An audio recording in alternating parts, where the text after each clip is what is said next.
ಆಕೆ ಅವನ ಕಡೆ ಯಾವ ಮಾತಿನಿಂದಲೂ ಉತ್ತೇಜನಗೊಂಡವಳಂತೆ ಕಂಡುಬರಲಿಲ್ಲ. ಕಡೆದ ಸುಂದರ ಅಮೃತ ಶಿಲಾ ವಿಗ್ರಹದಂತೆ ತಣ್ಣಗೆ ಪ್ರತಿಕ್ರಿಯಿಸಿದಳು. ಅವನಿಗೆ ನಿರಾಶೆಯಾಯಿತು. ಅವರಿಬ್ಬರ ನಡುವೆ ಮೌನ. ಮನೆಗೆ ಹೋಗೋಣ ಎಂದವಳು ನುಡಿದಾಗ ಅವನಿಗಾದ ನಿರಾಶೆ ಅಷ್ಟಿಷ್ಟಲ್ಲ. ಟ್ಯಾಕ್ಸಿಗೆ ಬದಲು ನಡೆದೇ ಹೋಗೋಣವೆಂದಳು. ಥೇಮ್ಸ್ ನದಿಯ ದಡದ ಮೇಲೆ ಆಕೆಯೊಂದಿಗೆ ಅವನು ಹಾಕುತ್ತಿದ್ದ ಪ್ರತಿಯೊಂದು ಹೆಜ್ಜೆ ಅಮೂಲ್ಯವಾಗಿತ್ತು. ಆದರೆ ಅದೆಲ್ಲ ತುಂಬ ಕ್ಷಣಿಕವಾಗಿತ್ತು. ಆಕೆಯನ್ನು ಆಕೆಯ ಹ್ಯಾಂಬರ್ವೆಲ್ ನಿವಾಸಕ್ಕೆ ಕಳಿಸಿ ತಾನು ಥೇಮ್ಸ್ ನದಿಯ ದಡದ ಮೇಲೆ ಒಂಟಿಯಾಗಿ ಉಳಿದ. ನದಿಯ ನೀರಿನ ಸದ್ದು ಅವನ ನಿರಾಸೆಗೆ ಭಾಷ್ಯ ಬರೆಯತೊಡಗಿತ್ತು. ಕ್ಯಾಬರ್ವೆಲ್ ರಸ್ತೆ ಅವನ ಪಾಲಿಗೆ ಸ್ವರ್ಗದ ಹಾದಿಯಾಗಿತ್ತು. ಯಾಕೆಂದರೆ ಅಲ್ಲಿ ಅವನ ಕನಸಿನ ರಾಣಿ ಹೆಟ್ಟಿಕೆಲ್ಲಿ ವಾಸಿಸುತ್ತಿದ್ದಳು. ಬೆಳಗಿನ ಹೊಗೆ ಮಂಜಿನ ಚಳಿಯೊಳಗೆ ಅವನು ರಸ್ತೆಯ ಮೇಲೆ ಹೆಜ್ಜೆ ಇರಿಸಿ ಪುಳಕಗೊಳ್ಳುತ್ತಿದ್ದ. ಪ್ರತಿ ಕ್ಷಣವನ್ನು ಆಕೆಯೊಂದಿಗೆ ಕಳೆಯಲು ಪ್ರಯತ್ನಿಸುತ್ತಿದ್ದ. ಕಾವ್ಯಮಯತೆಯಿಂದ ಮಾತನಾಡಲು ಪ್ರಯತ್ನಿಸುತ್ತಿದ್ದ. ಆದರೆ ಆಕೆಯ ಪ್ರತಿಕ್ರಿಯೆ ಮಂಜುಗಡ್ಡೆಯಂತೆ ತಣ್ಣಗೆ ಇರುತ್ತಿತ್ತು.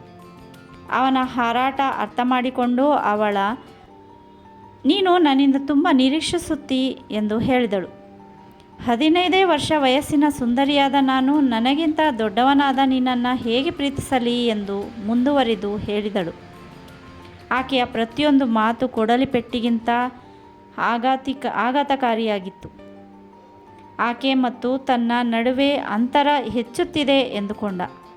ಓವರ್ ಕೋಟಿನ ಎರಡೂ ಜೇಬಿನಲ್ಲಿ ಕೈಗಳನ್ನಿರಿಸಿ ಶಾಲಾ ವಿದ್ಯಾರ್ಥಿನಿಯಂತೆ ನಿಂತಿದ್ದ ಆಕೆಯ ಮುಖದಲ್ಲಿ ಯಾವುದೇ ರೊಮ್ಯಾಂಟಿಕ್ ಭಾವನೆ ಇರಲಿಲ್ಲ. ಹಾಗಾದರೆ ನೀನು ನನ್ನ ಪ್ರೀತಿಸ್ತಿಲ್ವೇ ಎಂದು ಕೇಳಿದ. ನನಗೊಂದು ಅರ್ಥವಾಗ್ತಿಲ್ಲ ಎಂದು ಪ್ರತಿಕ್ರಿಯಿಸಿದಳು ಮಂಜುಗಡ್ಡೆಯಂತೆ. ಅವನ ಯಾವುದೇ ಪ್ರಾರ್ಥನೆ ಆಕೆಯನ್ನು ತಲುಪುವುದು ಸಾಧ್ಯವಿರಲಿಲ್ಲ. ಅವನು ತನ್ನ ಹೃದಯವನ್ನು ಬಿಚ್ಚಿಡಲು ಎಲ್ಲ ಪ್ರಯತ್ನ ಮಾಡಿದ. ನೀನು ನನ್ನ ಮದುವೆ ಎಂದವನು ಸವಾಲೆಸೆದ. ನಾನಿನ್ನು ತುಂಬ ಚಿಕ್ಕವಳು. ಆ ಒಂದು ಶಬ್ದದ ಹೊರತಾಗಿ ಬೇರೇನೂ ಗೊತ್ತಿರದ ಮುಗ್ಧೆಯಂತೆ ಪ್ರತಿಕ್ರಿಯಿಸಿದಳು. ಮುಂದೊಂದು ದಿನ ನೀನು ಮದುವೆಯಾಗಬೇಕಾಗಿ ಬಂದಾಗ ಚಾಪ್ಲಿನ್ ತನ್ನ ಮೇರು ಸದೃಶ ಪ್ರೇಮವನ್ನು ಮನವರಿಕೆ ಮಾಡಿಕೊಡಲು ಪ್ರಯತ್ನಿಸುತ್ತಿದ್ದ. ಏನಿಲ್ಲ ಅಂದರೂ 30 ಆಗಿರಬಹುದಲ್ವೇ ಎಂದು ಆಕೆ ಕೇಳಿದಾಗ ಚಾಪ್ಲಿನ್ ಪಾತಾಳಕ್ಕೆ ಇಳಿದು ಬಿಟ್ಟ. ಮತ್ತೆ ಅದರಿಂದ ಚೇತರಿಸಿಕೊಂಡು ಅವನು ಮುಗುಳ್ನಗುತ್ತಾ, ಈಗ ನನಗೆ ಕೇವಲ 19 ಎಂದು ನಿರ್ಭೀಡೆಯಿಂದ ಹೇಳಿದ. ಓ ಹೌದೇನೋ ಎಂದು ಆಕೆ ಅನುಮಾನಿಸುತ್ತಲೇ ಕೇಳಿದಳು. ಸಹ ನಟಿಯಾದ ಆಕೆಯೊಡನೆ ಚಾಪ್ಲಿನ್ ಪ್ರತಿದಿನ ತಾಲೀಮಿನಲ್ಲಿ ಭಾಗವಹಿಸುತ್ತಿದ್ದ. ಆದರೆ ಮಾತಾಡಲು ಸಾಧ್ಯವಾಗಿರಲಿಲ್ಲ. ಕೆನಿಂಗ್ಟನ್ ಗೇಟ್ನಲ್ಲಿ ಆದಿತ್ಯವಾರ ಸಾಯಂಕಾಲ ಭೇಟಿಯಾಗುವುದಾಗಿ ಆಕೆ ಅವನಿಗೆ ಮಾತು ಕೊಟ್ಟಳು. ಆ ದಿನ ಚಾಪ್ಲಿನ್ ನೀಟಾಗಿ ಡ್ರೆಸ್ ಮಾಡಿಕೊಂಡು ನಿಗದಿತ ಸ್ಥಳಕ್ಕೆ ಹೋಗಿ ಆಕೆಗಾಗಿ ಕಾಯತೊಡಗಿದ. ಅದು ಬಿರು ಬೇಸಿಗೆಯ ಕಾಲವಾದ್ದರಿಂದ ಹೊತ್ತು ವಾಲಿದರೂ ಸೂರ್ಯನ ಪ್ರತಾಪ ಮಾತ್ರ ಕಡಿಮೆಯಾಗಿರಲಿಲ್ಲ. ಬೇಯುತ್ತಲೇ ಚಾಪ್ಲಿನ್ಗೆ ಆಕೆಯನ್ನು ತಾನೆಂದೂ ಮೇಕಪ್ ರಹಿತವಾಗಿ ನೋಡಿಲ್ಲದಿರುವುದು ಅಚಾನಕ್ ನೆನಪಾಯಿತು. ಆಕೆ ಕುರೂಪಿಯಾಗಿದ್ದರೆ ಎಂದು ಗಾಬರಿಗೊಂಡ. ವಾಹನಗಳಿಂದ ಇಳಿಯುತ್ತಿದ್ದ ಪ್ರತಿಯೋರ್ವರ ಕಡೆ ಅನುಮಾನದಿಂದ ನೋಡುತ್ತಿದ್ದ. ಅವರ ಪೈಕಿ ಕೆಲವರನ್ನು ತಾನು ಮಾತಾಡಿಸಲು ಪ್ರಯತ್ನಿಸಿದ್ದುಂಟು. ಅದೊಂದು ಅವನ ಪಾಲಿಗೆ ಅನಿರ್ವಚನೀಯವಾದ ಒದ್ದಾಟವಾಗಿತ್ತು. ತಾನು ಮಾಡಿಕೊಂಡಿದ್ದ ಮೇಕಪ್ ಕರಗುತ್ತಿದ್ದ ಆತಂಕದಲ್ಲಿದ್ದ ಅವನು ಆಕೆಯನ್ನು ಮೇಕಪ್ ರಹಿತ ಸಹಜ ಸೌಂದರ್ಯದಲ್ಲಿ ನೋಡಲು ಆಸ್ವಾದಿಸಲು ತುದಿಗಾಲ ಮೇಲೆ ನಿಂತಿದ್ದ. 4ಕ್ಕೆ ಇನ್ನೇನು 1 ನಿಮಿಷ ಇದೆ ಅನ್ನುವಷ್ಟರಲ್ಲಿ ಅಪೂರ್ವ ರೂಪ ರಾಶಿಯೋರ್ವಳು ಕಾರಿನಿಂದ ಇಳಿದಿದ್ದನ್ನು ನೋಡಿದ. ಆ ಅಪ್ಸರೆ ಆಕೆಯಾಗಿರಲಿಕ್ಕಿಲ್ಲವೆಂದು ಮುಖವನ್ನು ಬೇರೊಂದು ಕಡೆ ತಿರುಗಿಸಿ, ದೇವರು ದೊಡ್ಡವನು, ಆಕೆಯೇ ಆಗಿದ್ದಳು. ಚಾಪ್ಲಿನ್, ನಾನು ಇಲ್ಲಿದ್ದೇನೆ ನೋಡು ಎಂದು ಆಕೆ ತನ್ನ ದಂತಪಕ್ತಿಯನ್ನು ಸಂಜೆಯ ಸೂರ್ಯನ ಬೆಳಕಿನಲ್ಲಿ ಥಳಥಳ ಮಿನುಗಿದಳು. ಅರೆ ಹೌದಲ್ಲ, ಆಕೆಯೇ ಈಕೆ, ತನ್ನ ಕನಸಿನ ರಾಣಿ, ತಾನು ನಿರೀಕ್ಷಿಸಿದ್ದಕ್ಕಿಂತ 1000 ಪಟ್ಟು ಸುಂದರಿ. ಚಾಪ್ಲಿನ್ನ ಹೃದಯ ಬಡಿತ 100 ಮಡಿಗೊಂಡಿತು. ಅವನು ಆಕೆಯನ್ನು ಸಮೀಪಿಸಿದ. ಎಲ್ಲಿಗೆ ಹೋಗೋಣ ಎಂದ. ಎಲ್ಲಿಗಾದರೂ ಸರಿ ಎಂದಳು. ವೆಸ್ಟ್ ಎಂಡ್ಗೆ ಹೋಗಿ ಊಟ ಮಾಡೋಣವೇ ಎಂದ. ಅವನು ಬೆಳಗಿನಿಂದ ಸಾಕಷ್ಟು ಹಸಿದಿದ್ದ. ಆಕೆ ಆಡುವ ಪ್ರೇಮಪೂರಿತ ಮಾತುಗಳಿಂದಾದರೂ ತನ್ನ ಹಸಿವು ನೀಗಬಹುದೆಂಬ ನಿರೀಕ್ಷೆಯಿಂದ ಅವನು ಆಕೆಗೆ ಖರ್ಚು ಮಾಡಲೆಂದೇ ಬ್ಯಾಂಕಿನಿಂದ 3 ಪೌಂಡ್ ಡ್ರಾ ಮಾಡಿ ಜೇಬಿನಲ್ಲಿ ಭದ್ರಪಡಿಸಿಕೊಂಡಿದ್ದ. ಟ್ರೊಸಾಂಡೊರದ ನಿರ್ಮಲ ವಾತಾವರಣದ ಕನಸು ಕಂಡಿದ್ದ. ಟ್ಯಾಕ್ಸಿಯಲ್ಲಿ ಟ್ರೊಸಾಂಡೊರೆ ತಲುಪಿದ. ಹೋಟೆಲ್ನಲ್ಲಿ ತುಸು ಹೊತ್ತು ಕೂತರು. ಮನೆಗೆ ಮರಳಿದರು. ಮುಂದೊಂದು ದಿನ ಅವನು ಮನೆಗೆ ಮರಳಿದಾಗ ಹೆಟ್ಟಿಯೇ ಬಾಗಿಲು ತೆರೆದಳು. ಅದೇ 1-2 ನಿಮಿಷಗಳ ಹಿಂದೆಯಷ್ಟೇ ಉತ್ತಮ ದರ್ಜೆಯ ಸಾಬೂನಿನಿಂದ ಮುಖ ತೊಳೆದು ಫ್ರೆಶ್ ಆಗಿದ್ದಳು. ಆಕೆ ತನ್ನ ಬೊಗಸೆ ಗಣ್ಣುಗಳಿಂದ ಎಂದಿನಂತೆ ತಣ್ಣಗೆ ಚಾಪ್ಲಿನ್ ಕಡೆ ನೋಡಿದಳು. ಕನಿಷ್ಠ ಯಾವುದೇ ಔಪಚಾರಿಕ ಮಾತಾದರೂ ಇರಲಿಲ್ಲ. ಈಕೆಯೊಂದಿಗೆ ಮಾತಾಡುವುದೂ ಒಂದೇ, ಕಲ್ಲಿನೆದುರು ಮಾತಾಡುವುದೂ ಒಂದೇ ಎಂದು ಭಾವಿಸಿದ ಚಾಪ್ಲಿನ್. ನಿಂಗೆ ಮತ್ತೊಮ್ಮೆ ಗುಡ್ ಬೈ ಹೇಳೋಣ ಅಂತ ಬಂದೆ ಎಂದು ತಮಾಷೆ ಮಾಡಿದ. ಆ ಮಾತಿನಿಂದಾದರೂ ಆಕೆ ಉತ್ತೇಜನಗೊಳ್ಳಬಹುದೆಂಬ ನಿರೀಕ್ಷೆಯಲ್ಲಿ. ಆದರೆ ಅವನ ನಿರೀಕ್ಷೆ ಸುಳ್ಳಾಯಿತು. ಮತ್ತೊಮ್ಮೆ ಗುಡ್ ಬೈ ಹೇಳಿದ. ಆಕೆ ತಣ್ಣಗೆ ಗುಡ್ ಬೈ ಹೇಳಿದಳು. ಅವನು ಬೆನ್ನು ಮಾಡುತ್ತಲೇ ನಿಧಾನವಾಗಿ ಮುಚ್ಚಿಕೊಂಡ ಸದ್ದು ಕೇಳಿಸಿತು. ಧಡಾರನೆ ಮುಚ್ಚಿಕೊಂಡರೆ ಅವನು ಅದಕ್ಕೆ ಬೇರೊಂದು ಅರ್ಥ ಕಲ್ಪಿಸುತ್ತಿದ್ದ. ಮುಂದೆ ಚಾಪ್ಲಿನ್ ಹೆಟ್ಟಿಯನ್ನು 5-6 ಸಾರಿ ಭೇಟಿಯಾಗಿರಬಹುದು. ಪ್ರತಿಯೊಂದು ಭೇಟಿಯೂ 20 ನಿಮಿಷಗಳಿಗಿಂತ ದೀರ್ಘವಾಗಿರಲಿಲ್ಲ. ಪ್ರತಿ ಭೇಟಿಯಲ್ಲೂ ಹೆಟ್ಟಿ ತಣ್ಣಗೆ ಮಂಜುಗಡ್ಡೆಯಂತೆ ಇರುತ್ತಿದ್ದಳು. ಕ್ರಿಸ್ತಶಕ 1909 ಚಾಪ್ಲಿನ್ನ ಬದುಕಿನಲ್ಲಿ ಹೊಸ ತಿರುವು ನೀಡಿತು. ಅಷ್ಟೇ ಅಲ್ಲದೆ ಅದು ಜಾಗತಿಕವಾಗಿ ಎಲ್ಲ ರಂಗಗಳಲ್ಲೂ ಹೊಸ ಆಯಾಮಗಳನ್ನು ಸೃಷ್ಟಿಸಿದ ಮಹತ್ವದ ವರ್ಷ. ಪ್ರಥಮ ಜಾಗತಿಕ ಮಹಾಯುದ್ಧದ ಆರಂಭಿಕ ತಲ್ಲಣಗಳಿಗೆ ಪಾಶ್ಚಿಮಾತ್ಯ ದೇಶಗಳು ಆತಂಕಕಾರಿ ವೇದಿಕೆ ನಿರ್ಮಿಸಲಾರಂಭಿಸಿದ್ದವು. ಜಾಗತಿಕವಾಗಿ ಸಾಂಸ್ಕೃತಿಕ ರಂಗವು ಆಧುನಿಕತೆಯ ಸಾಧ್ಯತೆಗಳನ್ನು ರೂಢಿಸಿಕೊಳ್ಳಲಾರಂಭಿಸಿತ್ತು. ಚಲನಚಿತ್ರ ರಂಗದಲ್ಲಿ ಅದೇ ವರ್ಷ ಕ್ರಾಂತಿಕಾರಕ ಬದಲಾವಣೆಗಳಾದವು. ಇದಕ್ಕೆ Charles Paul, George Eastman, George ಸ್ಮೆಲ್ಲಸ್, ಚಾರ್ಲಸ್ ಅರ್ಬಾನ್ ಮುಂತಾದವರ ಕೊಡುಗೆ ಗಮನಾರ್ಹ. ಫ್ರಾನ್ಸ್ ಬಗ್ಗೆ ಅಲ್ಪ ಸ್ವಲ್ಪ ತಿಳಿದುಕೊಂಡಿದ್ದ ಚಾಪ್ಲಿನ್ ತಾನು ಸದಸ್ಯನಾಗಿರೋ ಫ್ರೆಡ್ ಕಾರ್ನೋ ಕಂಪನಿ 1 ತಿಂಗಳ ಮಟ್ಟಿಗೆ ಫ್ರಾನ್ಸ್ನಲ್ಲಿ ಸುತ್ತಾಡುತ್ತದೆ ಎಂದು ತಿಳಿದಾಗ ತುಂಬ ಸಂತೋಷಪಟ್ಟ. ತನ್ನ ತಂದೆ ಫ್ರೆಂಚ್ ಮೂಲದವನು ಎಂಬ ಹೆಮ್ಮೆ. ಅವನ ಪೂರ್ವಜರಾದ ಫ್ರೆಂಚ್ ಪ್ರೊಟೆಸ್ಟೆಂಟರು ಬಹಳ ಕಾಲದ ಹಿಂದೆಯೇ ಇಂಗ್ಲೆಂಡಿಗೆ ವಲಸೆ ಬಂದು ನೆಲೆಸಿದ್ದರು. ಅಲ್ಲದೆ ಅವನು ಅದೇ ಪ್ರಥಮ ಬಾರಿಗೆ ಹೊರದೇಶಕ್ಕೆ ಪ್ರಯಾಣ ಬೆಳೆಸುತ್ತಿರುವುದು. ಸಮಯ ಪ್ರಜ್ಞೆಯ ಅಭಾವದಿಂದ ರೈಲು ತಪ್ಪಿಸಿಕೊಳ್ಳುವುದರಲ್ಲಿ ನಿಸ್ಸೀಮನೆಂದು ಕಾರ್ನೋ ತಂಡದಲ್ಲಿಯೇ ಹೆಸರಾಗಿದ್ದ. ಅವನು ಆ ರವಿವಾರ ಎಂದಿನಂತೆ ತಡವಾಗಿಯೇ ನಿಲ್ದಾಣ ತಲುಪಿದನು. ಇನ್ನೇನು ನಿಲ್ದಾಣ ದಾಟಲಿದ್ದ ಓಡುವ ರೈಲಿನ ಕೊನೆಯ ಲಗೇಜ್ ಬೋಗಿಯನ್ನು ಹತ್ತಿ ಏದು ಸಿರುಬಿಟ್ಟನು. ರೈಲು ಫ್ರಾನ್ಸ್ ಪ್ರವೇಶಿಸುತ್ತಲೇ ಕಣ್ಣರಳಿಸಿದನು. ಎಂಥ ದೇಶ ತನ್ನ ಪೂರ್ವಜರದ್ದು ಎಂದು ಮನಸ್ಸಿನಲ್ಲಿ ಉದ್ಗರಿಸಿದನು. ತಂಡ ಬೀಡು ಬಿಟ್ಟ ಹೋಟೆಲ್ನ ಕೋಣೆಯಲ್ಲಿ ಲಗೇಜ್ ಎಸೆದು ಒಳಹೊರಗೂ ಅತ್ಯುತ್ಸಾಹದಿಂದ ಅಡ್ಡಾಡಿದನು. ಹಾಗೆಯೇ ಹತ್ತಿರದ ಬೀದಿಗಳುದ್ದಕ್ಕೂ ಇಕ್ಕೆಲದಲ್ಲಿ ಕಣ್ಣು ಹಾಯಿಸಿ ಆನಂದಿಸಿದ. ಅವನು ಅಲ್ಲೂ ಬದುಕಿನ ಪ್ರತಿಕ್ಷಣವನ್ನು ಉತ್ಕಟವಾಗಿ ಅನುಭವಿಸಲು ಪ್ರಯತ್ನಿಸಿದ. ಸೌಂದರ್ಯ ಎಂಬ ಶಬ್ದ ಕೇಳಿ ಬಂದೆಡೆ ಕಿವಿ ನಿಮಿರಿಸುತ್ತಿದ್ದ, ಕಣ್ಣರಳಿಸುತ್ತಿದ್ದ, ಹಿಂದೆ ಮುಂದೆ ನೋಡದೆ ಧಾವಿಸುತ್ತಿದ್ದ. ಸೌಂದರ್ಯವನ್ನು ಆಸ್ವಾದಿಸಲು, ತನ್ನದಾಗಿ ಮಾಡಿಕೊಳ್ಳಲು ಅವನು ಎಲ್ಲ ಕಷ್ಟ ಕೋಟಲೆ ಎದುರಿಸಲು ಸಿದ್ಧನಾಗಿದ್ದ. ತನ್ನನ್ನು ಹೃದಯೊಳಗೆ ಬಚ್ಚಿಟ್ಟುಕೊಂಡು ಪೋಷಿಸುವಂಥ ಪ್ರೀತಿಯ ಆಸರೆಯ ಅಗತ್ಯವಿತ್ತು ಆತನಿಗೆ. ಅಂಥ ಆಸರೆ ಕೈಗೆಟುಕುವುದಾದರೆ ತನಗೆ ಗೊತ್ತಿರದ ಭಾಷೆಯನ್ನು ಕಲಿಯುವುದರಲ್ಲಿ ತಪ್ಪೇನಿದೆ? ನಿನಗೆ ಗೊತ್ತಿಲ್ಲದ ಭಾಷೆಯನ್ನು ಕಲಿಯಬೇಕೆನ್ನಿಸಿದರೆ, ಬೇರೊಂದು ಸಂಸ್ಕೃತಿಯನ್ನು ಅಭ್ಯಸಿಸಬೇಕೆನ್ನಿಸಿದರೆ, ಆ ಭಾಷೆ ಗೊತ್ತಿರುವ ಹುಡುಗಿಗೆ ಹಾಸಿಗೆಯಲ್ಲಿ ಆಶ್ರಯ ಕೊಡು ಎಂಬಂಥ ಮಾತೇ ಇದೆ. ಪ್ರೇಮವೆಂಬುದು ವಿಶ್ವದ ಏಕೈಕ ಭಾಷೆ. ಅದರ ಮೂಲಕ ಸಾಕ್ಷಾತ್ಕರಿಸಿಕೊಳ್ಳುವ ಅನುಭವಕ್ಕೆ ಮಿಗಿಲಾದುದು ಏನೂ ಇಲ್ಲ. ಅದರ ಮೂಲಕ ಎಲ್ಲ ಜನಾಂಗಗಳನ್ನು ಒಂದು ಕಟ್ಟಿಗೆ ತರಬಹುದು ಎಂಬುದು ಚಾಪ್ಲಿನ್ಗೆ ಗೊತ್ತಿರದಿದ್ದರೂ ಮನಗಂಡಿದ್ದ. ಅಲ್ಲದೆ ಅವನು ಬಾಲ್ಯದಲ್ಲಿ ಪ್ರೇಮದ ವಾತ್ಸಲ್ಯದ ಸವಿಯಿಂದ ವಂಚಿತನಾದವನು. ಅದಕ್ಕಾಗಿ ಪ್ರೀತಿಯ ಆಸರೆಗಾಗಿ ನಿರಂತರ ಹುಡುಕಾಟ ನಡೆಸಿದ. ವೈಫಲ್ಯಗಳನ್ನು ಕ್ರೀಡಾ ಮನೋಭಾವದಿಂದ ಸ್ವೀಕರಿಸಿದ. ದಕ್ಕಿದ ಅನುಭವಗಳನ್ನು ಪುರಸ್ಕರಿಸಿದ, ಅನುಭವಿಸಿದ. ಮಹಾನ್ ಆಶಾವಾದಿಯಾಗಿದ್ದ ಚಾಪ್ಲಿನ್ ಇಂದ್ರಿಯಗಳೆಲ್ಲ ಫ್ರಾನ್ಸ್ನ ಸುಂದರ ವಾತಾವರಣದಲ್ಲಿ ಮಾರುದ್ದದ ರೆಕ್ಕೆ ಮುದುಡಿಕೊಂಡು ಕಾರ್ಮೋಡಗಳ ಮೇಲೆ ವಿಹರಿಸಿದವು. ಸ್ತ್ರೀತ್ವದ ಪೋಷಕತ್ವದ ಗುರಿಗಳನ್ನು ಮುಟ್ಟಲು ಪ್ರಯತ್ನಿಸಿದವು. 4 ವಾರಗಳ ಮಟ್ಟಿಗೆಂದು ಫ್ರಾನ್ಸ್ಗೆ ಆಗಮಿಸಿದ್ದ ಕಾರ್ನೋ ಕಂಪನಿ 10 ವಾರಗಳ ಕಾಲ ಅಲ್ಲಿರಬೇಕಾಯಿತು. ಫ್ರಾನ್ಸ್ನ ಪೊಲೈಸ್ ಬರ್ಗರ್ನಲ್ಲಿ ಕಂಪನಿ ನೀಡಿದ್ದ ಪ್ರತಿಯೊಂದು ಪ್ರದರ್ಶನ ಪ್ರೇಕ್ಷಕರ ಮನಸೂರೆಗೊಂಡಿತು. ಚಾಪ್ಲಿನ್ನ ಸಾಪ್ತಾಹಿಕ ಸಂಭಾವನೆಯನ್ನು 6 ಪೌಂಡ್ಗಳಿಗೆ ಹೆಚ್ಚಿಸಲಾಯಿತು.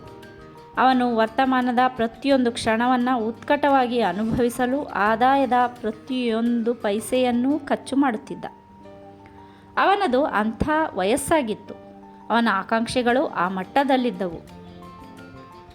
ಫೊಲೈಸ್ ಬರ್ಗರ್ನಿಂದ ಪ್ಯಾರಿಸ್ಗೆ ಕಂಪನಿ ಪ್ರಯಾಣ ಬೆಳೆಸುವ ಮೊದಲು ತನ್ನ ಕನಸಿನ ರಾಣಿ ಹೆಟ್ಟಿಯ ಡ್ಯಾನ್ಸ್ ತಂಡ ಸದರಿ ನಗರದಲ್ಲಿದೆ ಎಂದು ತಿಳಿದಾಗ ಚಾಪ್ಲಿನ್ ಆಕೆಯನ್ನು ಕಾಣಲು ಚಡಪಡಿಸಿದ. ಆ ರಾತ್ರಿ ಹೋಗಿ ವಿಚಾರಿಸಿದ. ತಂಡದ ತರುಣ ನರ್ತಕಿಯೋರ್ವಳು ಕೆಲವು ದಿನಗಳ ರಜೆ ಮೇಲೆ ಮಾಸ್ಕೋಕ್ಕೆ ಹೋಗಿರುವಳೆಂದು ತಿಳಿದು ಆಘಾತಗೊಂಡ.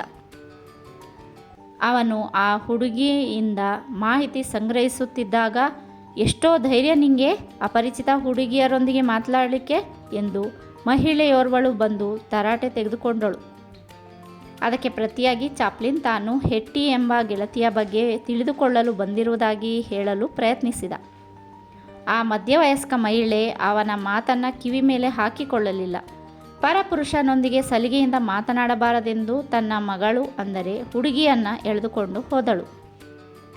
ಆಕೆಯ ಅಸಭ್ಯ ನಡವಳಿಕೆಯಿಂದ ಅವನಿಗೆ ಬೇಸರವಾಯಿತು. ತನ್ನ ಬಗ್ಗೆ ಮೂಡಿರುವ ತಪ್ಪು ತಿಳುವಳಿಕೆಯನ್ನು ಹೋಗಲಾಡಿಸಲು ಪ್ರಯತ್ನಿಸಿ ವಿಫಲನಾದ.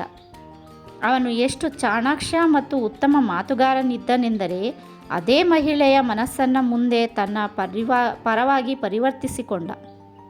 ಆಕೆ ಅದೇ ಹೋಟೆಲ್ನಲ್ಲಿ ತನ್ನಿಬ್ಬರು ಹೆಣ್ಣು ಮಕ್ಕಳೊಡನೆ ವಾಸ್ತವ್ಯ ಹೂಡಿದ್ದಳು. ಅವರು ಪೊಲೈರ್ ಬರ್ಗರ್ ಬ್ಯಾಲೆಟ್ ತಂಡದ ಸದಸ್ಯೆಯಾಗಿದ್ದರು. 15 ವರ್ಷದ ಹಿರಿಯ ಮಗಳು ಪ್ರತಿಭೆ ಮತ್ತು ಸೌಂದರ್ಯದಲ್ಲಿ ತನ್ನ ತಂಗಿಗಿಂತ ಬಹಳ ಹಿಂದಿದ್ದಳು. 13 ವರ್ಷದ ಮಗಳಂತೂ ಪ್ರತಿಭಾವಂತಳಾಗಿದ್ದಳಲ್ಲದೆ ನೋಡಲು ಅಪ್ಸರೆಯಂತಿದ್ದಳು. ಫ್ರೆಂಚ್ನವಳಾದ ಅವರಿಬ್ಬರ ತಾಯಿ ನೋಡಲಿಕ್ಕೆ ದಪ್ಪಗೆ ಆಕರ್ಷಕವಾಗಿದ್ದಳು. ವಯಸ್ಸು 40ಕ್ಕಿಂತ ಹೆಚ್ಚಿರಲಿಲ್ಲ. ಇಂಗ್ಲೆಂಡಿನಲ್ಲಿ ನೆಲೆಸಿರುವ ಸ್ಕಾಟ್ಲೆಂಡಿನವನನ್ನು ಮದುವೆಯಾಗಿದ್ದಳು. ತಾನು ಗದರಿಸಿದ್ದು ಕಾರ್ನೋ ಕಂಪನಿಯ ಪ್ರಸಿದ್ಧ ಹಾಸ್ಯ ನಟನೆಂಬುದನ್ನು ತದನಂತರ ತಿಳಿದು ಚಾಪ್ಲಿನ್ನನ್ನು ಹುಡುಕಿಕೊಂಡು ಬಂದು ತನ್ನ ಅಸಭ್ಯ ವರ್ತನೆಗಾಗಿ ಕ್ಷಮೆ ಯಾಚಿಸಿದಳು. ಅಂದಿನಿಂದ ಚಾಪ್ಲಿನ್ಗೂ ಆಕೆಗೂ ಪರಿಚಯವಾಗಿ ಸ್ನೇಹಕ್ಕೆ ತಿರುಗಿತು. ಅವನನ್ನು ಮನೆಗೆ ಬರಮಾಡಿಕೊಂಡು ಬೆಡ್ರೂಮ್ನಲ್ಲಿ ಚಹಾ ಕೊಟ್ಟಳು. ಮನೆಯಲ್ಲಿ ಮಕ್ಕಳು ಇರಲಿಲ್ಲ. ಆಕೆಯ ವರ್ತನೆ ವಿಚಿತ್ರವೂ ಅನುಚಿತವೂ ಆಗಿತ್ತು. ಕಪ್ಪಿಗೆ ಚಹಾ ಸುರಿಯುವಾಗ ಆಕೆಯ ಕೈಗಳು ನಡುಗುತ್ತಿದ್ದವು. ಚಾಪ್ಲಿನ್ ಆಕೆಯ ಎದುರು ತನ್ನ ವಿಫಲ ಪ್ರೇಮ ಪ್ರಕರಣಗಳನ್ನು ಮುಕ್ತವಾಗಿ ತೆರೆದಿಟ್ಟ. ಆಕೆ ಅಯ್ಯೋ ಪಾಪ ಎಂದು ಅನುಕಂಪ ವ್ಯಕ್ತಪಡಿಸಿದಳು. ಮುಗ್ಧ ಚಾಪ್ಲಿನ್ ಖಾಲಿ ಕಪ್ಪನ್ನು ಟೇಬಲ್ ಮೇಲಿರಿಸಿ ಬಂದು ಕೂತ. ಆಕೆ ಅವನತ್ತ ಸರಿದಳು. ನೀನು ತುಂಬ ಚೆಂದ ಇದ್ದಿ ಅಂತ ಬೊಗಸೆಗಳಲ್ಲಿ ಅವನ ಮುಖ ಹಿಡಿದಳು. ಕಣ್ಣಲ್ಲಿ ಕಣ್ಣಿಟ್ಟು ಆಳವಾಗಿ ನೋಡಿದಳು. ಇಷ್ಟೊಂದು ಒಳ್ಳೆ ಹುಡುಗನಾದ ನೀನು ಮನಸ್ಸಿಗೆ ಇಷ್ಟೊಂದು ನೋವು ಮಾಡಿಕೊಳ್ಳೋದು ಸರಿಯಲ್ಲ ಎಂದಳು. ಆಕೆಯ ನೋಟ ವಿಲಕ್ಷಣವೂ ಪರವಶವೂ ಆಗಿತ್ತು. ಆಕೆಯ ಧ್ವನಿ ಲಘುವಾಗಿ ಕಂಪಿಸುತ್ತಿತ್ತು. ನಾನು ನಿನ್ನ ಎಷ್ಟೊಂದು ಪ್ರೀತಿಸ್ತೇನೆ ಗೊತ್ತಾ? ನೀನು ನನಗೆ ಮಗನಿದ್ದಂತೆ, ಬೊಗಸೆಯಲ್ಲಿ ಮುಖ ಹಿಡಿದುಕೊಂಡೇ ಹೇಳಿದಳು. ಅವನು ಆಕೆಯ ಸ್ಪರ್ಶದಿಂದ ಮಾತು ಕಳೆದುಕೊಂಡಿದ್ದ. ನಿಧಾನವಾಗಿ ಚುಂಬಿಸಿದಳು. ಚಾಪ್ಲಿನ್ ಅದಕ್ಕೆ ಪ್ರತಿಯಾಗಿ ಧನ್ಯವಾದಗಳನ್ನು ಹೇಳಿದ. ತಾನೂ ಆಕೆಯನ್ನು ಚುಂಬಿಸಿದ. ಅದರಿಂದ ಉತ್ತೇಜಿತಳಾದ ಆಕೆ ತನ್ನ ನೋಟ ಮತ್ತು ಸ್ಪರ್ಶವನ್ನು ತೀಕ್ಷ್ಣಗೊಳಿಸಿದಳು. ಆದರೆ ಇದ್ದಕ್ಕಿದ್ದಂತೆ ದೂರ ಸರಿದು ಮತ್ತೊಂದು ಕಪ್ಪು ಚಹಾ ಕೊಟ್ಟಳು. ಅವನ ತಾರುಣ್ಯವನ್ನು ಹೊಗಳಿ ನನಗೆ ನೀನಂದರೆ ತುಂಬ ಇಷ್ಟ ಎಂದು ಒತ್ತಿ ಹೇಳಿದಳು. ದೊಡ್ಡ ಮಗಳು ಎದುರಿಸುತ್ತಿರುವ ಸಮಸ್ಯೆ ಕುರಿತು ಆಕೆ ನಿಸ್ಸಂಕೋಚವಾಗಿ ಪ್ರಸ್ತಾಪಿಸದೇ ಇರಲಿಲ್ಲ.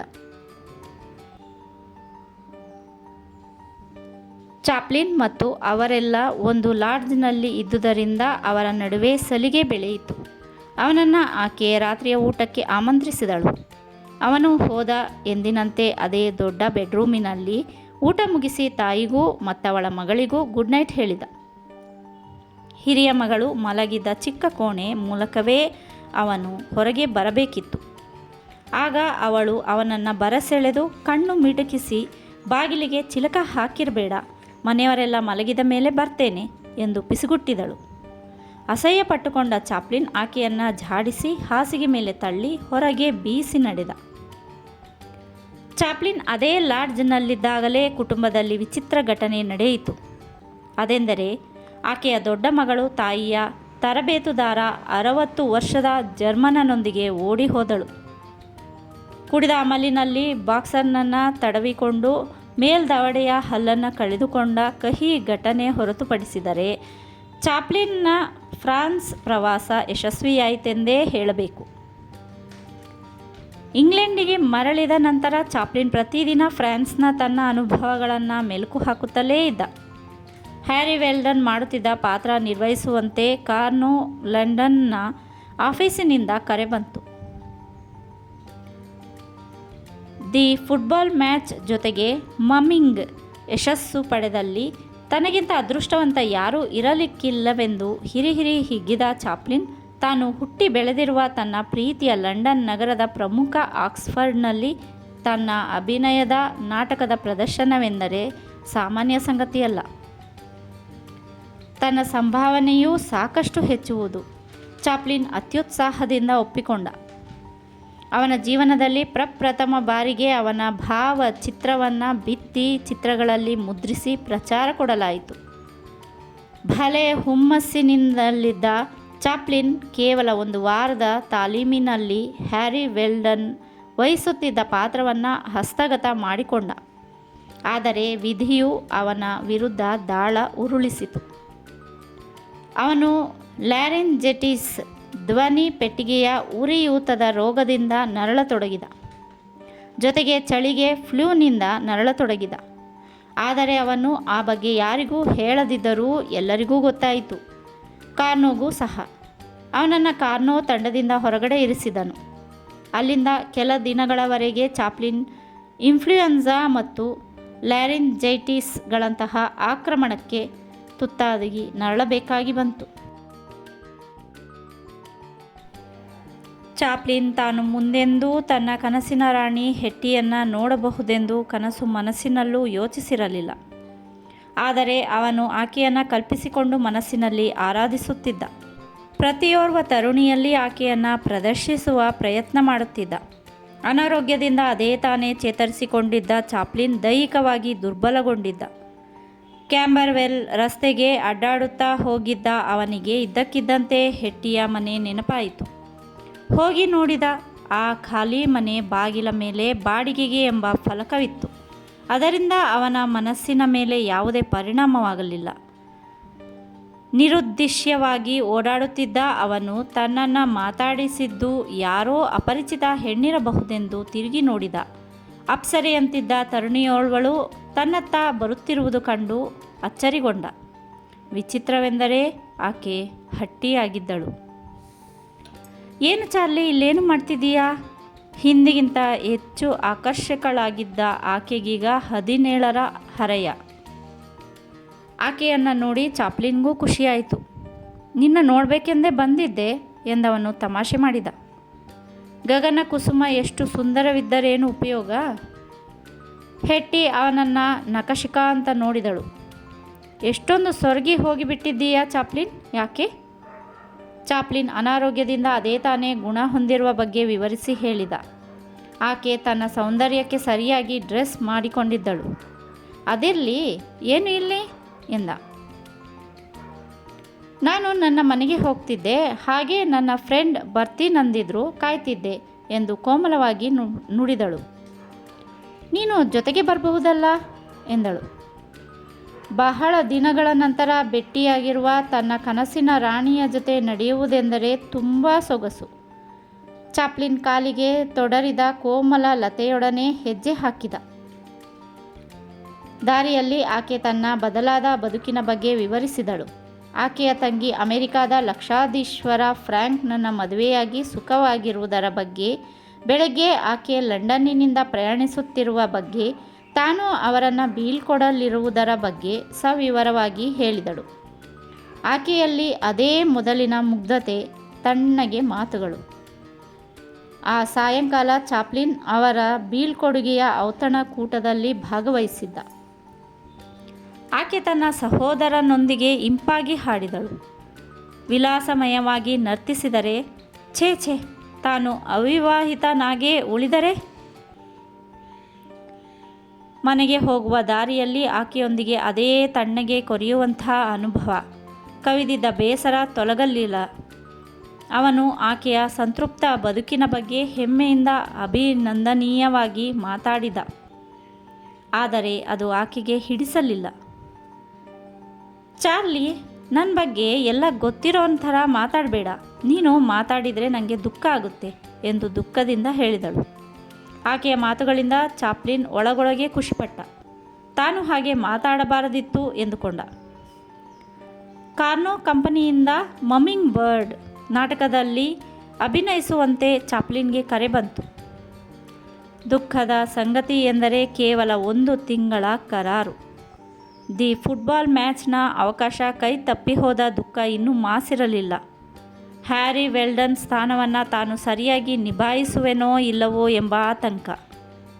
ಅಭಿನಯದಲ್ಲಿ ಸ್ವಲ್ಪ ಏನಾದರೂ ಹೆಚ್ಚು ಕಡಿಮೆಯಾದರೆ ಕಾರ್ನೋ ಕತ್ತು ಹಿಡಿದು ಹೊರ ನೂಕುವುದಕ್ಕೂ ಹೇಸದಷ್ಟು ಹಠಮಾರಿ ಮನುಷ್ಯ.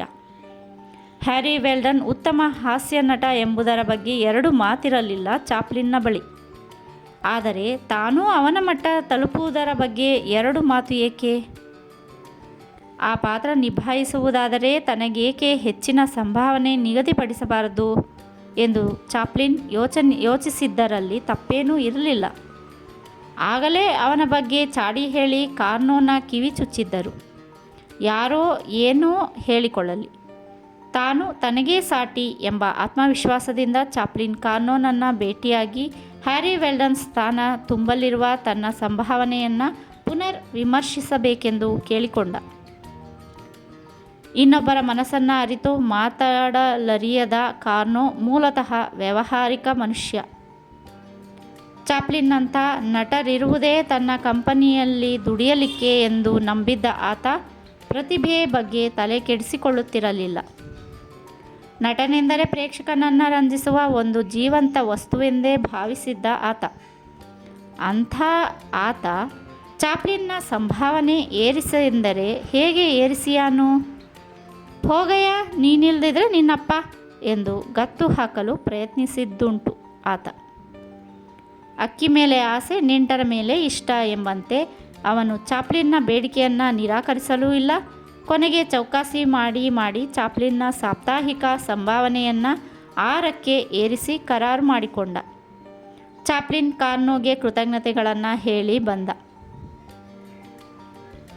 ಆಲ್ಫ್ ರೀವ್ಸ್ ನೇತೃತ್ವದ ಕಾರ್ನೋನ ಅಮೆರಿಕನ್ ಕಂಪನಿ ಮುಖ್ಯ ಹಾಸ್ಯ ನಟನ ಕೊರತೆಯಿಂದಾಗಿ ಇಂಗ್ಲೆಂಡ್ಗೆ ಮರಳಿ ಬಂತು.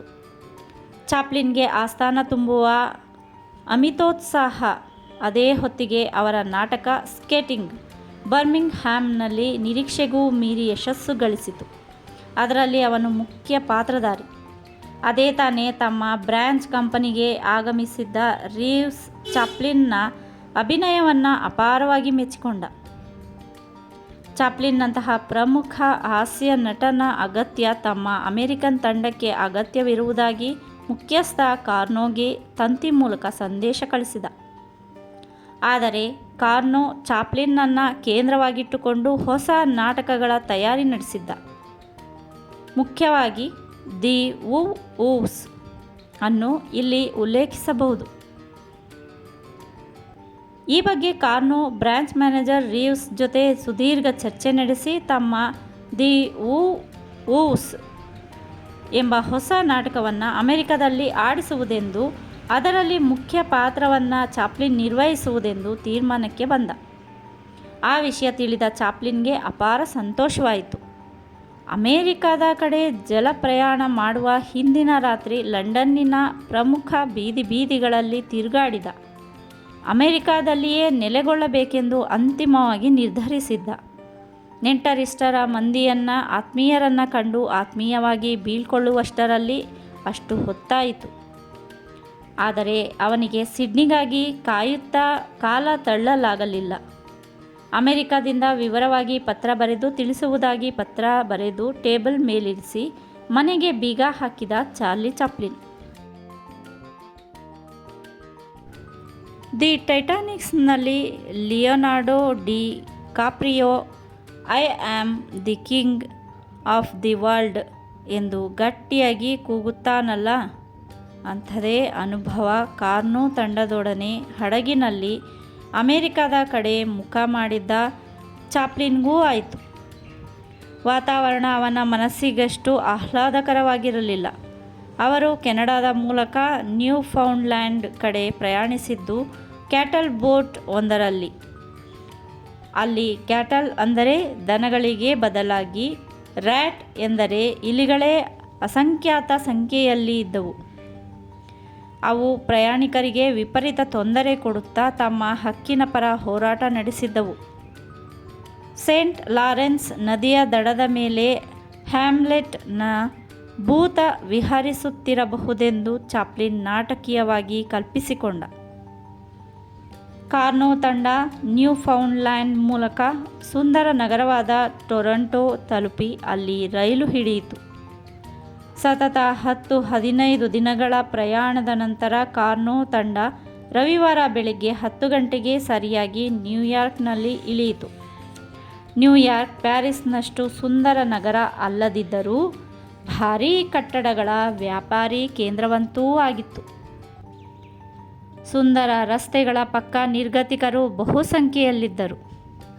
ತನ್ನ ಭವಿಷ್ಯದ ರೂವಾರಿಯಾಗಲಿರುವ ನ್ಯೂಯಾರ್ಕ್ ನಗರದ ಪ್ರತಿಯೊಂದು ದೃಶ್ಯವನ್ನು ಕಣ್ಣ ಕ್ಯಾಮರಾದಲ್ಲಿ ಸೆರೆ ಹಿಡಿಯುತ್ತಾ ಮೆಟಡೋರ್ನಲ್ಲಿ ತಂಡದೊಂದಿಗೆ ತಾವಿಳಿದುಕೊಳ್ಳುವ ಸ್ಥಳಕ್ಕೆ ಪಯಣಿಸಿದ. ಈಗಿರುವ ಟೈಮ್ಸ್ ಕಟ್ಟಡದ ಬಳಿ, ಅಂದರೆ 43ನೇ ಕ್ರಾಸಿನಲ್ಲಿದ್ದ ಬ್ರೌನ್ ಸ್ಟೋನ್ ಕಟ್ಟಡದಲ್ಲಿ ರೀವ್ಸ್ ನೇತೃತ್ವದ ಕಾರ್ನೋ ನಾಟಕ ಕಂಪನಿ ತಂಗಿತು.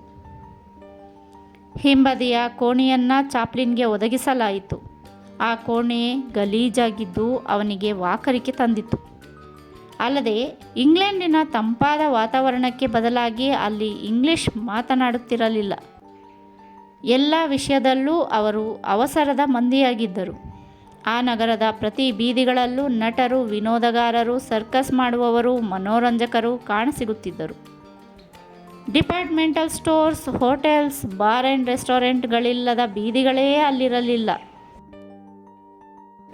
ಲೀ Shubert, Martin Chick, William Morris, Percy Williams, Clara Erlanger ಮುಂತಾದ ನೂರಾರು ಮಂದಿ ಥಿಯೇಟರ್ಗಳ ಮಾಲೀಕರಿಗೆ ಅಲ್ಲಿ ಬರವಿರಲಿಲ್ಲ. ಅಲ್ಲಿನ ಪ್ರತಿಯೊಂದು ನಿಯತಕಾಲಿಕವೂ ತನ್ನ ಮೊದಲ ಪುಟವನ್ನು ರಂಗ ಚಟುವಟಿಕೆಗಳ ವಾರ್ತೆಗಳಿಗೆ ಮೀಸಲಿಟ್ಟಿತ್ತು. ಅಲ್ಲಿ ರಂಗ ಚಟುವಟಿಕೆಗಳು ಸ್ಪರ್ಧಾತ್ಮಕವಾಗಿದ್ದವು. ಜೂಜಿಗೆ ಹೂಡುವ ಕುದುರೆಗಳಿಗೂ ನಾಟಕ ತಂಡಗಳಿಗೂ ನಡುವೆ ವ್ಯತ್ಯಾಸವಿರಲಿಲ್ಲ. ಅಂತಹ ಸ್ಪರ್ಧೆಯು ಏರುಪೇರಿನ ನಡುವೆ ಗೆಲುವು ಸಾಧಿಸುವುದು ಕಾರ್ನೋ ತಂಡದ ಪ್ರತಿಯೊಬ್ಬ ಸದಸ್ಯನ ಗುರಿಯಾಗಿತ್ತು. ಏನಾದರೂ ವಿಫಲಗೊಂಡಲ್ಲಿ ಇಂಗ್ಲೆಂಡಿಗೆ ಮರಳುವುದು ಅನಿವಾರ್ಯವಾಗಿತ್ತು. ತಂಡದ ನಾಟಕ ತಾಲೀಮಿಗೆ ಒಂದು ಕೋಣೆಯನ್ನು ನಿಗದಿಪಡಿಸಲಾಯಿತು. ಅಮೆರಿಕದಲ್ಲಿ ಕಾರ್ನೋಗೆ ಒಳ್ಳೆಯ ಗೌರವ ಇಲ್ಲದಿರಲಿಲ್ಲ. ಆಡಲಿರುವ ದಿನ ಊಸ್ ನಾಟಕದ ಬಗ್ಗೆ ಸಾಕಷ್ಟು ಪ್ರಚಾರ ಕೊಡಲಾಯಿತು. ಅದರಲ್ಲಿ ನುರಿತ ನಟರಿಂದ ಎಂದು ಉಲ್ಲೇಖಿಸುವುದು ಮರೆಯಲಿಲ್ಲ. ನಿಜ ಹೇಳಬೇಕೆಂದರೆ ಚಾಪ್ಲಿನ್ಗೆ ಆ ನಾಟಕದ ಸ್ಕ್ರಿಪ್ಟ್ ಹಿಡಿಸಿರಲಿಲ್ಲ. ಅದರಲ್ಲಿ ಆತ ಹಲವೊಂದು ನ್ಯೂನತೆಗಳನ್ನು ಪತ್ತೆ ಹಚ್ಚಿದ್ದ. ಅವನ್ನು ಸರಿಪಡಿಸುವ ಸ್ವಾತಂತ್ರ್ಯ ಅವನಿಗೆ ಇರಲಿಲ್ಲ. ಅದರಲ್ಲಿ ಅರ್ಚಿ ಪಾತ್ರ ವಹಿಸಿದ್ದ. ಆ ಪಾತ್ರವಾಗಲಿ ಹಡ್ಸನ್ ಪಾತ್ರವಾಗಲಿ ಏನೇ ತಿಪ್ಪರ್ಲಾಗ ಹಾಕಿದರೂ ನ್ಯೂಯಾರ್ಕ್ನ ಪ್ರೇಕ್ಷಕರನ್ನು ನಗಿಸಲಾಗಲಿಲ್ಲ. ಒಟ್ಟಿನಲ್ಲಿ ನಾಟಕ ಕ್ಲಿಕ್ ಆಗಲಿಲ್ಲ. ಇದರಿಂದ ಕಾರ್ನೋ ತಂಡಕ್ಕೆ ಮಂಕು ಕವಿಯಿತು. ಚಾಪ್ಲಿನ್ ನೀಡಿದ ಯಾವುದೇ ಸಲಹೆ ಕಾರ್ನೋಗೆ ರುಚಿಸಲಿಲ್ಲ. ಇದರಿಂದ ಚಾಪ್ಲಿನ್ಗೆ ಭಾರೀ ನಿರಾಸೆ ಕವಿಯಿತು. ಅಮೆರಿಕಾದಲ್ಲಿ ಶಾಶ್ವತವಾಗಿ ನೆಲೆಗೊಳ್ಳಬೇಕೆಂಬ ತನ್ನ ಆಸೆ ಎಲ್ಲಿ ನುಚ್ಚು ನೂರಾಗುವುದೋ ಎಂಬ ಆತಂಕದಿಂದ ಅವನು ಒಂಟಿಯಾಗಿ ಗೊತ್ತೂ ಗುರಿಯಿಲ್ಲದೆ ಸುತ್ತತೊಡಗಿದ. ಅಮೆರಿಕನ್ನರ ನಗಿಸಬಲ್ಲ ಆಕರಗಳಿಗಾಗಿ ಹುಡುಕಲಾರಂಭಿಸಿದ. ಕೊಳಚೆಗೇರಿ ಕೊಂಪೆಗಳಿಗೆ ಎಡತಾಕಿ ದೀನ ದಲಿತರ ಬದುಕನ್ನು ಅಭ್ಯಾಸ ಮಾಡಿದ. ಹಾಗೆ ಶ್ರೀಮಂತರ ಬದುಕಿನ ಜೀವನ ಶೈಲಿಯನ್ನೂ ಸಹ, ಅಮೆರಿಕನ್ನರ ಅಭಿರುಚಿ, ಅವರ ಇಂಗ್ಲಿಷ್ ಸಂಭಾಷಣೋಚ್ಚಾರದ ಏರಿಳಿತಗಳನ್ನೂ ಸಹ.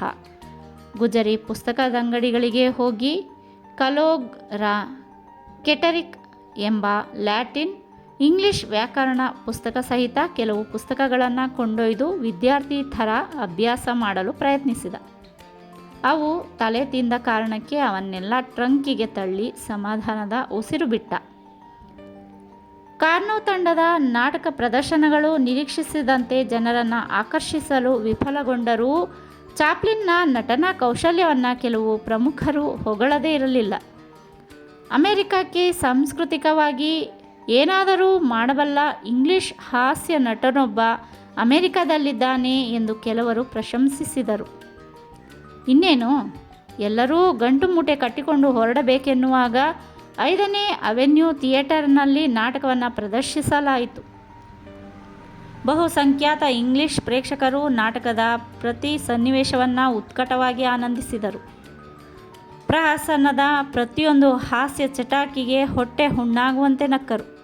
ಇದರಿಂದ ಚಾಪ್ಲಿನ್ ಸೇರಿದಂತೆ ಎಲ್ಲ ನಟರಿಗೂ ಆಶ್ಚರ್ಯ ಮತ್ತು ಸಂತೋಷವಾಯಿತು. ಆ ನಡುವೆ ಏಜೆಂಟ್ನೊಬ್ಬ ಕಂಪನಿಯನ್ನು ಸಂಪರ್ಕಿಸಿ 20 ವಾರಗಳ ಮಟ್ಟಿಗೆ ಗುತ್ತಿಗೆ ಹಿಡಿದುಕೊಂಡ. ಇದರಿಂದ ಪೂರ್ವ ಭಾಗದ ಊರುಗಳಲ್ಲಿ ಸುತ್ತಾಡಿ ದಿನವೊಂದಕ್ಕೆ 3 ಪ್ರದರ್ಶನಗಳನ್ನು ಕಂಪನಿ ನೀಡಬೇಕಾಯಿತು.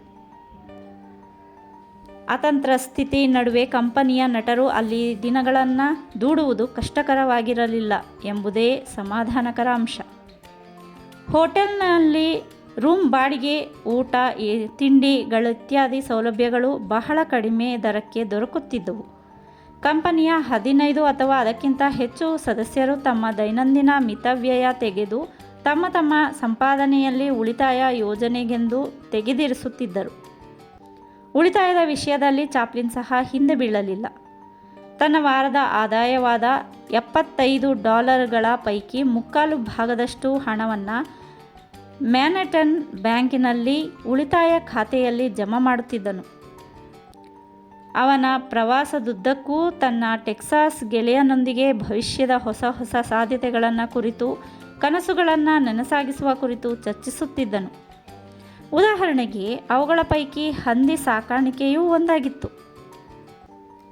ಚಾಪ್ಲಿನ್ ಪ್ರವಾಸ ಸಮಯದಲ್ಲಿ ತನ್ನ ನೆಚ್ಚಿನ ಸಂಗಾತಿ ಪಿಟೀಲನ್ನು ಸಂಗಡ ಒಯ್ಯುತ್ತಿದ್ದ. ಪಿಟೀಲು ನುಡಿಸುವುದು ಅವನಿಗೆ ತನ್ನ ಬಾಲ್ಯದಿಂದಲೂ ಬೆಳೆಸಿಕೊಂಡಿದ್ದ ಹವ್ಯಾಸವಾಗಿತ್ತು. ಯಾವಾಗಲೂ ಅದನ್ನು ತನ್ನ ಬೆಡ್ರೂಮ್ನಲ್ಲಿ ಇರಿಸಿಕೊಂಡಿರುತ್ತಿದ್ದ. ಪ್ರತಿದಿನ 4-5 ಗಂಟೆ ನುಡಿಸುತ್ತಿದ್ದ. ಕಂಪನಿಯ ಪಿಟೀಲು ವಾದಕರ ಮಾರ್ಗದರ್ಶನ ಪಡೆಯುತ್ತಿದ್ದ. ಅವನು ಪಿಟೀಲು ವಾದನ ಮಾಹಿತಿ ನೀಡುವಂತಹ ಪುಸ್ತಕಗಳನ್ನು ಖರೀದಿಸುತ್ತಿದ್ದ. ಬಹುದೊಡ್ಡ ಪಿಟೀಲು ವಾದಕನಾಗಬೇಕೆಂದು ಕನಸು ಕಾಣುತ್ತಿದ್ದ. ಒಂದೇ ಸಮಯದಲ್ಲಿ 2 ದೋಣಿಗಳಲ್ಲಿ ಪಯಣಿಸುವುದು ಅಸಾಧ್ಯವೆಂದು ಮುಂದೊಂದು ದಿನ ಮನಗಂಡ ಅವನು ತನ್ನ ಪಿಟೀಲು ವಾದನ ಹುಚ್ಚನ್ನು ಬಿಟ್ಟು ಅಭಿನಯವನ್ನು ಮಾತ್ರ ಆಯ್ದುಕೊಳ್ಳಬೇಕಾಯಿತು. ಅಂದ ಮಾತ್ರಕ್ಕೆ ಅವನಲ್ಲಿ ಸಂಗೀತದ ಬಗೆಗಿನ ಆಸಕ್ತಿ ಕಡಿಮೆಯಾಯಿತೆಂದು ಅರ್ಥವಲ್ಲ. ಪ್ರಥಮ ಪ್ರಾಶಸ್ತ್ಯವನ್ನು ಅಭಿನಯಕ್ಕೆ ನೀಡಿದ. 1910ರಲ್ಲಿ ಕಾರ್ನೋ ಕಂಪನಿ ಚಿಕಾಗೋಕ್ಕೆ ಪಯಣ ಬೆಳೆಸಿತು. ಹಾಸ್ಯ ಮತ್ತು ವಿಕಟ ಕವಿತೆಗಳನ್ನು ಹಾಡಿ ನರ್ತಿಸುವ ಸುಂದರ ಹುಡುಗಿಯರಿಂದ ತುಂಬಿದ್ದ ಆ ಹೋಟೆಲ್ನಲ್ಲಿ ಗಲೀಜು ಕಂಡು ಅವನಿಗೆ ಅಸಹ್ಯವಾಯಿತು. ಅಲ್ಲಿ ಸದಾ ಒಂಟಿಯಾಗಿ ಕಾಲಕ್ಷೇಪ ಮಾಡುತ್ತಿದ್ದ. ಹುಡುಗಿಯೊಬ್ಬಳು ಎಂದಿನಂತೆ ಚಾಪ್ಲಿನ್ನ ಗಮನ ಸೆಳೆದಳು. ಅಲ್ಲಿ ಪ್ರದರ್ಶನ ಮುಗಿಸಿಕೊಂಡ ನಂತರ ಕಂಪನಿ ಮುಂದಿನ ಊರಿಗೆ ಪ್ರಯಾಣ ಬೆಳೆಸಿದ್ದ. ರೈಲಿನಲ್ಲಿ ಆ ಹುಡುಗಿಯೂ ಇದ್ದಳು. ಚಾಪ್ಲಿನ್ ಆಕೆಯ ಬಗ್ಗೆ ಅವರಿವರ ಬಳಿ ವಿಚಾರಿಸಿದ. ಆಕೆ ಸಿಫಿಲಿಸ್ ರೋಗದಿಂದ ನರಳುತ್ತಿರುವಳೆಂದು ತಿಳಿದು ಬೇಸರ ಮಾಡಿಕೊಂಡ. ತನ್ನ ಗೆಳೆಯರಿಂದ ಚಂದ ಎತ್ತಿ ಆ ಹುಡುಗಿಗೆ ತಜ್ಞ ವೈದ್ಯರಿಂದ ಚಿಕಿತ್ಸೆ ಕೊಡಿಸಿದ. ತನ್ನ ಕಂಪನಿಯ ಆಡಳಿತ ವರ್ಗವನ್ನು ಒಪ್ಪಿಸಿ ಆಕೆಗೆ ತಮ್ಮ ಕಂಪನಿಯಲ್ಲಿ ನೌಕರಿ ಕೊಡಿಸಿದ. ಕಾರ್ನೋ ಕಂಪನಿ ಚಿಕಾಗೋ ಬಿಟ್ಟ ನಂತರ ಕ್ಲೈವ್ಲ್ಯಾಂಡ್, ಸೇಂಟ್ ಲೂಯಿಸ್, ಮಿನಾಪೊಲಿಸ್, ಕೆನಾಸ್, ಡೆನ್ವರ್ ಮೊದಲಾದ ನಗರಗಳಲ್ಲಿ ಪ್ರದರ್ಶನ ನೀಡಿ ಕ್ಯಾಲಿಫೋರ್ನಿಯಾ ತಲುಪಿತು. ಅಲ್ಲಿಂದ ಮುಂದಕ್ಕೆ ಸ್ಯಾನ್ ಫ್ರಾನ್ಸಿಸ್ಕೋ. ಚಾಪ್ಲಿನ್ ಹೋದ ಕಡೆಯಲ್ಲೆಲ್ಲ ರಂಗಭೂಮಿಯಲ್ಲಿ ದುಡಿಯುತ್ತಿದ್ದವರನ್ನು ಲೀಲಾಜಾಲವಾಗಿ ಪರಿಚಯ ಮಾಡಿಕೊಳ್ಳುತ್ತಿದ್ದ. ಸಾಲ್ಟ್ ಲೇಕ್ ಸಿಟಿಯಿಂದ ನ್ಯೂಯಾರ್ಕ್ಗೆ ಮರಳಿ ಇಂಗ್ಲೆಂಡ್ಗೆ ವಾಪಸ್ಸಾಗುವ ಸಿದ್ಧತೆಯಲ್ಲಿದ್ದಾಗ ವಿಲಿಯಂ ಮೊರೀಸ್ ಮತ್ತೆ 6 ವಾರಗಳ ಮಟ್ಟಿಗೆ ಕಂಪನಿಯನ್ನು ಗುತ್ತಿಗೆ ಹಿಡಿದ. ಕಂಪನಿಯ a site on English music hall ಪ್ರದರ್ಶನ ಯಶಸ್ವಿಯಾಯಿತು. ಅದರಲ್ಲಿ ಕುಡುಕನ ಪಾತ್ರ ವಹಿಸಿದ್ದ ಚಾಪ್ಲಿನ್ ಬಯೋಗ್ರಾಫ್ ಕಂಪನಿಯಲ್ಲಿ ವಾರಕ್ಕೆ $5 ಸಂಭಾವನೆ ಪಡೆದು ಕೆಲಸ ಮಾಡುತ್ತಿದ್ದ ಮತ್ತು ಮುಂದೆ ಕೀಸ್ಟೋನ್ ಫಿಲ್ಮ್ ಕಂಪನಿ ಸ್ಥಾಪಿಸಿದ. ಮ್ಯಾಕ್ ಸಾನೆಟ್ ಚಾಪ್ಲಿನ್ನನ್ನು ಅವನ ಅಭಿನಯಕ್ಕಾಗಿ ಅಭಿನಂದಿಸಿ ಪರಿಚಯ ಮಾಡಿಕೊಂಡ. ವಿಲಿಯಂ ಮೊರಸ್ ತಾನು ಪಡೆದಿದ್ದ ಗುತ್ತಿಗೆಯನ್ನು ನವೀಕರಿಸಿದ್ದರಿಂದ ಕಾರ್ನೋ ಕಂಪನಿ ಮತ್ತೆ 20 ವಾರಗಳ ಕಾಲ ಅಮೆರಿಕಾದಲ್ಲಿ ಇರಬೇಕಾಯಿತು. ಸ್ಯಾನ್ ಫ್ರಾನ್ಸಿಸ್ಕೋ ಬಿಡುವ ಹಿಂದಿನ ದಿನ ನಗರದ ಪ್ರಮುಖ ರಸ್ತೆಯಲ್ಲಿ ಸುತ್ತಾಡುತ್ತಿದ್ದ ಚಾಪ್ಲಿನ್ ಕಣ್ಣಿಗೆ ಹೋಟೆಲೊಂದರ ಕಿಟಕಿ ಬಳಿ ನೇತು ಹಾಕಿದ್ದ ಪ್ರಕಟಣೆ ಕಂಡಿತು. ಕಾರ್ಡ್ಸ್ ಮತ್ತು ಕೈಗಳನ್ನು ನೋಡಿ ಭವಿಷ್ಯ ಹೇಳುವುದಾಗಿದ್ದ ಆ ಪ್ರಕಟಣೆಯಿಂದ ಕುತೂಹಲ ಕೆರಳಿ ಚಾಪ್ಲಿನ್ ತನ್ನ ಭವಿಷ್ಯದ ಬಗ್ಗೆ ತಿಳಿಯುವ ನಿಮಿತ್ತ ಒಳಹೋಗಿ ಸಂಪರ್ಕಿಸಿದ. ಭವಿಷ್ಯ ಹೇಳುವ ವ್ಯಕ್ತಿ 40 ವರ್ಷದ ವಿಲಕ್ಷಣ ಮಹಿಳೆಯಾಗಿದ್ದಳು. ಆಕೆ ಅವನತ್ತ ನೋಡದೆ ಕುಳಿತುಕೊಳ್ಳಲು ಹೇಳಿದಳು. ಆಕೆಯ ಸೂಚನೆಯಂತೆ ಒಂದು ಕಾರ್ಡನ್ನು ತೆಗೆದು ಆಕೆಗೆ ಕೊಟ್ಟ. ಆಕೆ ಅವನನ್ನು ನಖಶಿಖಾಂತ ದಿಟ್ಟಿಸಿದಳು. ನಂತರ ಚಾಪ್ಲಿನ್ನ ಅಂಗೈಯನ್ನು ಭೂತಗನ್ನಡಿಯಿಂದ ಪರಿಶೀಲಿಸಿದಳು. ನೀನು ನಿನ್ನ ಪ್ರಯಾಣ ಬಗ್ಗೆ ಯೋಚಿಸುತ್ತಿದ್ದೀಯಾ? ನಿನಗೆ ಅಮೆರಿಕಾವನ್ನು ಬಿಟ್ಟು ಹೋಗಲಿಕ್ಕೆ ಇಷ್ಟವಿಲ್ಲ. ಹೋದರೂ ಮತ್ತೆ ವಾಪಸ್ ಬಂದು ಇಲ್ಲಿ ನೀನು ಹೊಸ ಬಿಸ್ನೆಸ್ ಆರಂಭ ಮಾಡುವಿ. ನೀನೀಗ ಮಾಡ್ತಿರೋ ಕೆಲಸಕ್ಕಿಂತ ಭಿನ್ನವಾದುದು ಎಂಬುದನ್ನು ನಾನು ನಿಖರವಾಗಿ ಹೇಳಲಾರೆ ಎಂದು ಕಂಚಿನ ಕಂಠದಿಂದ ನಿರರ್ಗಳವಾಗಿ ಹೇಳತೊಡಗಿದಳು. ಆತ ಅಂಗೈಯಲ್ಲಿದ್ದ ರೇಖೆಗಳನ್ನು ಕೂಲಂಕುಷ ಪರಿಶೀಲಿಸಿದ ನಂತರ ಮುಂದುವರಿದು, ನೀನು 3 ಸಾರಿ ಮದುವೆ ಆಗ್ತೀಯ. ಮೊದಲಿನ 2 ಹೆಂಡಂದಿರು ನಿನ್ನಿಂದ ದೂರ ಆಗ್ತಾರೆ. ಜೀವನ ಪರ್ಯಂತ ನೀನು ಸುಖ ಪಡೋದು ನೀನು ಮದುವೆಯಾಗುವ 3ನೇ ಹೆಂಡತಿಯಿಂದ ಮಾತ್ರ. ನೀನು 3 ಮಕ್ಕಳಿಗೆ ತಂದೆಯಾಗುವಿ ಎಂದು ಹೇಳಿದಳು. ಆಕೆ ಹೇಳುವುದನ್ನು ಕೇಳಿ ಚಾಪ್ಲಿನ್ ಆಶ್ಚರ್ಯಚಕಿತಗೊಂಡ. ಮತ್ತೆ ಆಕೆ ಅಂಗೈ ನೋಡುವ ಮೂಲಕ ಮುಂದುವರಿದು ಹೇಳಿದಳು, ನಿನಗೆ ಉಜ್ವಲ ಭವಿಷ್ಯವಿದೆ. ನೀನು ಮುಟ್ಟಿದ್ದೆಲ್ಲ ಚಿನ್ನವಾಗುವ ಕಾಲ ದೂರವಿಲ್ಲ. ನಿನಗೆ ಹಣದ ಹೊಳೆ ಹರಿಸುವ ಅಂಗೈ ಇದು. ಮತ್ತೆ ಚಾಪ್ಲಿನ್ನ ಮುಖವನ್ನು ದಿಟ್ಟಿಸಿ ನೋಡಿ, ನೀನು ಸಾಕಷ್ಟು ದೀರ್ಘಾಯುಷಿ. 82 ವರ್ಷಗಳ ಕಾಲ ಬದುಕಿರುತ್ತಿ. ಮತ್ತೇನಾದರೂ ಹೇಳುವುದು ಕೇಳುವುದಿದ್ದರೆ ಕೇಳು, ಮನಸ್ಸಿನಲ್ಲಿ ಇಟ್ಟುಕೋಬೇಡ ಎಂದು ಆಕೆ ತನಗೆ ತೋಚಿದ್ದನ್ನೆಲ್ಲ ಹೇಳಿ ಮುಗಿಸಿದಳು. ಚಾಪ್ಲಿನ್ ಆಕೆಯ ಮಾತಿಗೆ ಮನಸ್ಸಿನಲ್ಲೇ ನಕ್ಕು ಟೇಬಲ್ ಮೇಲೆ $1 ಇಟ್ಟು ಹೊರಬಂದ. ಅವನು ಬಾರೊಂದರಲ್ಲಿ ಬೀರು ಕುಡಿಯುತ್ತಿದ್ದಾಗ ಒಂದಿಬ್ಬರು ಅವನ ಹತ್ತಿರ ಬಂದು, ನೀನು ಎಂಪ್ರೆಸ್ನಲ್ಲಿ ನಾಟಕ ಆಡಿದ ಕಂಪನಿಯ ನಟ ಅಲ್ವೇ ಎಂದು ಕೇಳಿದರು. ಚಾಪ್ಲಿನ್ ಹೆಮ್ಮೆಯಿಂದ ಮುಗುಳ್ನಗುತ್ತಾ ಹೌದೆಂದು ತಲೆ ಅಲ್ಲಾಡಿಸಿದ. ಆ ಅಪರಿಚಿತರು ಸಂತೋಷದಿಂದ ಅವನ ಕೈ ಕುಲುಕಿದರು. ಕೂಗಿ ಕರೆದು ಎಲ್ಲರಿಗೂ ಚಾಪ್ಲಿನ್ನನ್ನು ಪರಿಚಯಿಸಿದರು. ಅಭಿಮಾನದಿಂದ ಮದ್ಯ ಕುಡಿಸಿ ಹರಟೆ ಕೊಚ್ಚಿದರು. ಅಮೆರಿಕ ಬಿಟ್ಟು ಹೋಗಬೇಕೆಂದಾಗ ಚಾಪ್ಲಿನ್ಗಾದ ದುಃಖ ಅಷ್ಟಿಷ್ಟಲ್ಲ. ಆದರೆ ಅಲ್ಲಿಂದ ಮರಳುವುದು ಅನಿವಾರ್ಯವಾಗಿತ್ತು. ಅವನು ಅಲ್ಲಿಂದ ಹೊರಡುವ ಮೊದಲು ಸಿಡ್ನಿಯಿಂದ ಬಂದದ್ದು ಒಂದೇ ಒಂದು ಪತ್ರ. ತಮ್ಮ ತಾತ ತಮ್ಮ ಫ್ಲ್ಯಾಟ್ನಲ್ಲೇ ವಾಸಿಸುತ್ತಿರುವನೆಂದು ಪತ್ರದಲ್ಲಿ ತಿಳಿಸಿದ್ದ. ಎಲ್ಲ ಆಸರೆಗಳಿಂದ ವೃದ್ಧಾಪ್ಯದಲ್ಲಿ ವಂಚಿತನಾಗಿರುವ ತಮ್ಮ ಅಜ್ಜ ತಮ್ಮೊಂದಿಗೆ ವಾಸಿಸದೆ ಇನ್ನೆಲ್ಲಿರಲಾದೀತು? ಚಾಪ್ಲಿನ್ ಲಂಡನ್ನಿನ ರೈಲ್ವೆ ನಿಲ್ದಾಣದಲ್ಲಿ ಇಳಿದಾಗ ಇನ್ನೊಂದು ಆಶ್ಚರ್ಯ ಸಿಡ್ನಿಯೊಡನೆ ತನಗಾಗಿ ಕಾಯುತ್ತಿತ್ತು. ಸಿಡ್ನಿ ತನ್ನ ಒಡ ಹುಟ್ಟಿದ ತಮ್ಮನಿಗೂ ಸಹ ಹೇಳದೆ ಮದುವೆಯಾಗಿದ್ದನಲ್ಲದೆ ಬ್ರಿಕ್ಸ್ಟನ್ ರಸ್ತೆಯಲ್ಲಿ ಸ್ವಂತಕ್ಕೆಂದು ಒಂದು ಮನೆ ಹಿಡಿದಿದ್ದ. ಇದನ್ನು ತಿಳಿದ ಕೂಡಲೇ ಚಾಪ್ಲಿನ್ಗೆ ಬೇಸರವಾಯಿತು. ಬೇಸರವಾದದ್ದು ಅವನು ಮದುವೆಯಾದದಕ್ಕಲ್ಲ, ತನಗೆ ತಿಳಿಸದೆ ಗುಟ್ಟಾಗಿ ಮದುವೆಯಾಗಿರುವ ಕಾರಣಕ್ಕೆ. ತನಗೊಂದು ಮಾತು ಹೇಳಲಿಕ್ಕೂ ಅವನಿಗೆ ಪುರುಸೊತ್ತಿರಲಿಲ್ಲವೆಂದರ್ಥವೇನಲ್ಲ. ಚಾಪ್ಲಿನ್ ಸಿಡ್ನಿಗೆ ಶುಭ ಕೋರಿದ. ಅದೇ ಬ್ರಿಕ್ಸ್ಟನ್ ರಸ್ತೆಯ ಹಿಂಭಾಗದಲ್ಲಿ ತಾನೂ ಒಂದು ಕೋಣೆಯನ್ನು ಬಾಡಿಗೆಗೆ ಹಿಡಿದ. ಅಮೆರಿಕದ ಕನಸು ಅವನಿಂದ ದೂರವಾಗಿರಲಿಲ್ಲ. ಅಮೆರಿಕದಲ್ಲೇ ನೆಲೆಗೊಳ್ಳಬೇಕೆಂಬ ಅವನ ಪ್ರಯತ್ನ ವಿಫಲವಾಗಿತ್ತು. ಲಂಡನ್ ಬಿಕೋ ಎಂದು ಬಣಗುಟ್ಟುತ್ತಿರುವಂತೆ ಭಾಸವಾಯಿತು. ನವವಿವಾಹಿತ ಸಿಡ್ನಿ ಸಾಯಂಕಾಲವೂ ದುಡಿಯುತ್ತಿದ್ದ. ಆದಿತ್ಯವಾರ ಆ ಸಹೋದರರು ತಮ್ಮ ತಾಯಿಯನ್ನು ಕಾಣಲು ಆಸ್ಪತ್ರೆಗೆ ಹೋದರು. ಹನ್ನಾಳ ಮಾನಸಿಕ ಆರೋಗ್ಯದಲ್ಲಿ ಸ್ವಲ್ಪವೂ ಬದಲಾವಣೆಯಾಗಿರಲಿಲ್ಲ. ಆಕೆಯ ಪರಿಸ್ಥಿತಿ ಕಳವಳಕಾರಿಯಾಗಿತ್ತು. ತಿಂಗಳುಗಟ್ಟಲೆ ಇದ್ದರೂ ಸುಧಾರಣೆಯಾಗಿಲ್ಲವೆಂದ ಮೇಲೆ ಎಷ್ಟು ದಿನಗಳಂತ ತಮ್ಮ ತಾಯಿಯನ್ನು ಆ ಸರ್ಕಾರಿ ಆಸ್ಪತ್ರೆಯಲ್ಲಿ ಬಿಡುವುದು ಎಂದು ಯೋಚಿಸಿ ಆಕೆಯನ್ನು ತಮ್ಮ ಖಾಸಗಿ ಆಸ್ಪತ್ರೆಗೆ ಸೇರಿಸಿದರು. ಆ ಇಂಗ್ಲೆಂಡಿನ ಪ್ರಸಿದ್ಧ ಹಾಸ್ಯ ನಟ ಡ್ಯಾನೋ ಲೆನೋ ಹುಚ್ಚು ಹಿಡಿದು ಅದೇ ಆಸ್ಪತ್ರೆಯಲ್ಲಿ ಸೇರಿದ್ದ. ಅಂದಿನಿಂದ ಚಾಪ್ಲಿನ್ ಅರ್ಥವಾಗದ ಸಂಕಟವನ್ನು ಅನುಭವಿಸತೊಡಗಿದ. ಅವನ ಮಾತೃಭೂಮಿಯಾದ ಇಂಗ್ಲೆಂಡ್ ಭಾವನಾತ್ಮಕವಾಗಿ ತನ್ನನ್ನು ಬೆಸೆದುಕೊಂಡಿತ್ತು. ಒಂದು ದಿನ ಕಾರ್ನೋ ಚಾಪ್ಲಿನ್ನನ್ನು ಆಮಂತ್ರಿಸಿ ತನ್ನ ಸುಸಜ್ಜಿತ ನಾವೆಯಲ್ಲಿ ಔತಣ ನೀಡಿದ. ಅಮೆರಿಕಾದಿಂದ ಇಂಗ್ಲೆಂಡಿಗೆ ಮರಳಿದ ನಂತರ ಸುಮಾರು ರಂಗಮಂದಿರಗಳಲ್ಲಿ ಪ್ರದರ್ಶನಗಳನ್ನು ನೀಡಿತು. ಪ್ರತಿಯೊಂದು ಪ್ರದರ್ಶನ ಪ್ರೇಕ್ಷಕರಿಂದ ಅಪಾರ ಮೆಚ್ಚುಗೆ ಪಡೆಯಿತು. ಆದರೆ ಚಾಪ್ಲಿನ್ನ ದೃಷ್ಟಿ ಸದಾ ಅಮೆರಿಕಾದ ಕಡೆಗೇ ಇತ್ತು ಎಂದ ಮಾತ್ರಕ್ಕೆ ಅವನಿಗೆ ತನ್ನ ಮಾತೃಭೂಮಿಯ ಮೇಲೆ ಪ್ರೀತಿ ಇಲ್ಲದಿರಲಿಲ್ಲ. ಅದೇ ಸಮಯದಲ್ಲಿ ಕಾರ್ನೋ ಕಂಪನಿ ಅಮೆರಿಕ ಪ್ರವಾಸವನ್ನು ಮತ್ತೊಮ್ಮೆ ಕೈಗೊಳ್ಳಲಿದೆ ಎಂಬ ವರ್ತಮಾನ ತಿಳಿದು ಚಾಪ್ಲಿನ್ ಉತ್ಸಾಹದಿಂದ ಉಬ್ಬಿ ಹೋದ. ಕೂಡಲೇ ತಾಯಿಯ ಆಶೀರ್ವಾದ ಪಡೆಯಲೆಂದು ಆಕೆ ಇದ್ದ ಆಸ್ಪತ್ರೆಗೆ ಹೋದ. ಸಾಕಷ್ಟು ಚೇತರಿಸಿಕೊಂಡಿದ್ದ ಆಕೆ ಮಗನನ್ನು ಹೃತ್ಪೂರ್ವಕವಾಗಿ ಅಭಿನಂದಿಸಿ ಬೀಳ್ಕೊಟ್ಟಳು. ಸಿಡ್ನಿಯು ಸಂತೋಷ ಕೂಟದಲ್ಲಿ ಭಾಗವಹಿಸಿದ. ಪ್ರಯಾಣದ ಹಿಂದಿನ ರಾತ್ರಿ ಅವನು ಅತ್ಯುತ್ಸಾಹದಿಂದ ಲಂಡನ್ನಿನ ಬೀದಿಗಳಲ್ಲಿ ಅಲೆದಾಡಿದ. ತಾನು ಮುಂದೆಂದೂ ಈ ಬೀದಿಗಳಲ್ಲಿ ಹೆಜ್ಜೆ ಇರಿಸಬಾರದೆಂಬ ಮಹತ್ವಾಕಾಂಕ್ಷೆಯಿಂದ ಪ್ರತಿ ಹೆಜ್ಜೆಯನ್ನು ಆನಂದಾಶ್ರುಗಳಿಂದ ಅಲಂಕರಿಸಿದ. ಕಾರ್ನೋ ಕಂಪನಿ ತನ್ನೆಲ್ಲ ಕಲಾವಿದರೊಡನೆ ಅಮೆರಿಕ ಪ್ರವಾಸ ಕೈಗೊಂಡಿತು.